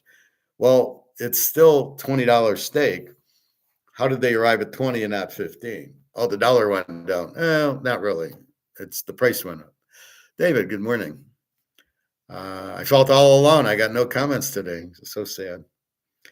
Anyway, I think your Oakland team's going to win because Prime Jr. is the quarterback for Cleveland, and he couldn't beat a good high school team. So I think Oakland gets a win this week.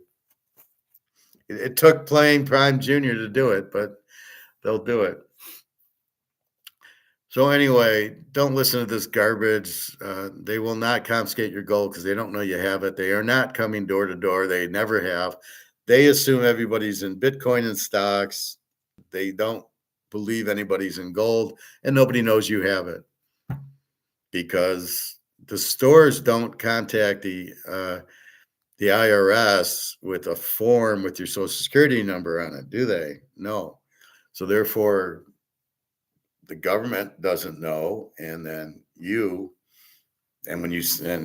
you're not going to sell it, but if you do sell an ounce or two, okay, I sell it, but you're not going to get 1099 if you sell an ounce or two. Only if you sell, and if it's an eagle, there's no 1099, then nobody knows you got it. You're not paying tax on it. Well, I owe tax. No, you don't owe tax on something that they don't know you have. You'd be an idiot to pay tax on it. We pay so much in tax now, but I wouldn't do that. No, I didn't play the games yesterday, but it would have won in a teaser, but no, I didn't play. And I won't be playing today's games. Tomorrow, Buffalo and Houston, I might take a look at it. Again, Buffalo at home and Buffalo on the road are two different teams. Houston's got Mills and Stroud, which is probably an improvement. Josh Allen. So we will see. It's tough, though, after the game. And Houston, with a very strong defense, definitely will be all over Josh Allen tomorrow. Anyway, 4 locks are posted. Your free play in college is it's take the Air Force under. I've been salivating over them the last not the first week, but then the next, after we lost the San Jose State Air Force over, they didn't get over. We are now going, wait a minute, they're an under team, and we're pounding them under. So that's your free play, Air Force under. And I trying to find a pro team. I got to get into my trance to do that. Well, UMass, we could get 11 guys in class here and beat UMass. They're a very bad team. I don't know how they scored on Ohio, but whatever. Anything else? Questions, comments? So do not believe understand the only way the U.S. gets out of this debt is to A, go bankrupt, or B, buy a shitload of gold. But Bitcoin's not going to help them because it's priced in dollars, And if you go to pay off, how can you, okay, I got Bitcoin. I'm going to sell it now to pay off the debt. You think Russia and China want Bitcoin uh, to pay off to get their money? And these pension companies and all these insurance companies who have bought the bonds. So the debt's to people who have bought the bonds. You think they want Bitcoin? Well, I'm going to pay you off in Bitcoin. Yeah, I don't think so. The Russians caught on to it pretty quickly. I was watching YouTube, and one of the Ivans said they're going to plan on paying the debt off with Bitcoin. And they don't take, nobody's going to take Bitcoin. Bitcoin's not real money. As I explained, Bitcoin's an asset. It's not even it's like a stock. Okay, let's call it an asset. It's not a physical asset. And, but it's not money. So understand it's not money. Oh, thank you, David. Appreciate that. I will give you a like. I think I can do that.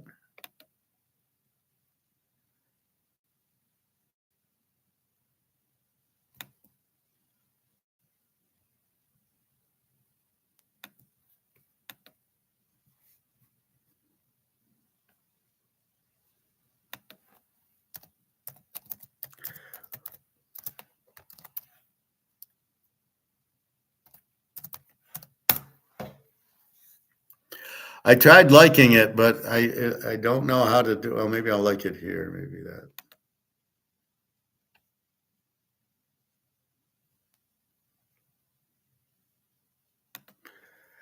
Anyway, thank you very much. Appreciate it. But that's the key to it, right? Bitcoin is not money. Bitcoin is a paper asset, but it is not money. Always understand that. And so, don't be confused by it. Right now, this is money, which is worthless. Bitcoin is not money. Gold is the only money that has value, and silver. Right now, silver is dirt cheap. Just keep buying it and buying it and buying it. I mean, it's being suppressed. We know that, but it's just it's a glorious buying opportunity. It's the sale of the fucking century to be able to get silver at $50. Let's see. All right, gold $40 and 4,080, and silver at 51.28. So silver was up to like 52 today. Gets pushed down for no reason. Nobody can explain this 10 o'clock to 12 o'clock drop and then go right back up to 4,080. Nobody can explain that because it's not real. It's made off. Buy your gold and silver. It's money. You will be able, like I said, I can go to the restaurant with silver and they'll take it because it is money that's physical. So the key problem with Bitcoin is it's not physical. It's digital. And it's not real, and that's the problem. I cannot use Bitcoin at a store or at a restaurant because it's not real. Nobody's going to accept it, and they have to have an account to take it. You cannot give me Bitcoin. Number one, I wouldn't want it. Number two, I have no way of taking it. So I don't want a Bitcoin. If you want, you can pay me in gold and silver or do what David did and pay me that. You're welcome, David. Thank you very much. So that's the key. So you want to be in something that people will take, right? Think about it. What do you want? Will you take Bitcoin? No. And if you do, you think, well, it's going to go up in value. Well, meanwhile, it's getting crushed. And the stock market. Okay. So I give you 20 shares of Amazon. Okay. What are you going to do with it? Nothing. It's paper.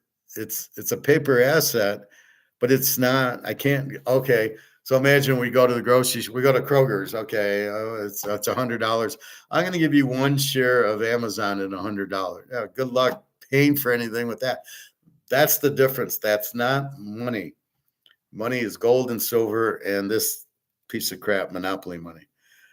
Or right now, it's our credit cards and our debit cards. Is people will take it as money, even though it's electronic. For some reason, people will take that, but most people will not take Bitcoin because you need an account. most vendors, if you go to Kroger's, they'll take the credit card because they can get money for it. So even their Kroger, a lot of the grocery stores for some reason say we don't take money, but they'll take the credit card, which is money. So it's really bizarre. Anyway, I think that's about it. Again, your free play right now is the Air Force under 63. And I've got 4 locks going already, and I'm seeing about 10 plays in college. Again, we're getting to the end. They have to win for the playoffs or to win the division. It's the last home game, like Notre Dame. It's their last home game. Plus, the Syracuse quarterback's a walk-on, which doesn't hurt either. So it's all we're playing on emotion. The team needs the game to get into the playoff, to get the last home game, to whatever it is. It's emotional, and that's the difference. That's what you're looking at. You've got the emotion, and that's what you want. Buffalo beat Kansas City, was emotional. Buffalo went to Miami, did not have any emotion. They just stood around and watched. Now, I guarantee you against Houston tomorrow, they will be emotional for the game, but they're running into a problem. Is Houston's defense. Then it becomes Houston be emotional too because they're at home, so they'll want to win. But what you're looking at is when the team is not emotional. They can't get up for every game. They don't get emotional. The Lions off of a loss will be emotional. Now, they were emotional at Washington. They were emotional last week to Philly. They just ran into a better team. But they'll be emotional here because they have to win. And they got, I think, Green Bay, Thanksgiving, or the Rams, one of those two. And they're looking at a loss. So they are very emotional. So, again, sports is very emotional. When we buy gold and silver, it is not emotional. We leave that at the door. We have to be using our minds, not our emotions, and think it through and go, yeah, we're buying gold and silver. The dollar's worthless because they printed too much. So we got to know each step and what's going on. David, Bitcoin is awful. Yeah, they got rid of the penny. Why? Were the costs too expensive? They couldn't afford. They don't use copper in them anymore. I think they switched to another material. So you have cost of making the penny. I think because most of the grocery stores take credit cards, even if you come up with $50.49, they're not really dealing in change, right? They're dealing with credit cards. So when you take your credit card out, you don't even know what it is. It's $50. I go to Coney Island and I have dinner, and I don't pay any attention if with change. Oh, what do I owe you? I owe you $10 for the hamburger, and here's a tip of $1.11. It could be 11.27. I don't know. So with the invent of the credit card and the debit card, I can see where you don't really need change unless you pay with cash. And then what are you going to do? You're going to just round it to nickels. All right, I owe you $30.79. I'll give you $30.80. I mean, is that what's going to happen? Because you still need the penny because of the way that the sales tax here is 6% and everything else. But no big deal. I mean, I do have some pennies. Maybe they'll be collectibles. Here's the pennies. Somebody thought the last penny would be worth $1 million. Guy's out of his mind. Why would it be worth anything? It would be worth a penny. Well, it's the last one. Whippy. You're better off with the first one or these wartime pennies that were like silver or copper or something. But I'm not running around finding out the last penny. Anyway, so that's what we have. Buy your gold and silver. Your silver is on sale. Please buy it. It's $51. It's a fucking joke. You will be, I don't know if you'll be rich. You'll be a lot better off than what you are now if you buy 500 ounces of silver, right? You've waited because I was begging you to buy it at 25 and 30 and 35. So now it's at 50 and it's going up because it's not in a bubble. It's not overpriced. It's underpriced. It's everybody getting out of the dollar going into real money. So think of gold and silver as real money. And it can't, how can it be overvalued again? Because the value is in this. This is how you're valuing gold and silver. $4,100 gold is valued in this or in whatever currency you want. I showed Daria, hey, in Russia, gold's this, or, so it's valued in this, but the key is it doesn't need to be, it can be, gold itself is money. And that's really the key. Nobody really understands it. Well, you can't use gold at the grocery store. Bullshit, you can't. You will very soon. So that's what's happening. Anyway, have a safe day. Have a good day. We got Thanksgiving next week.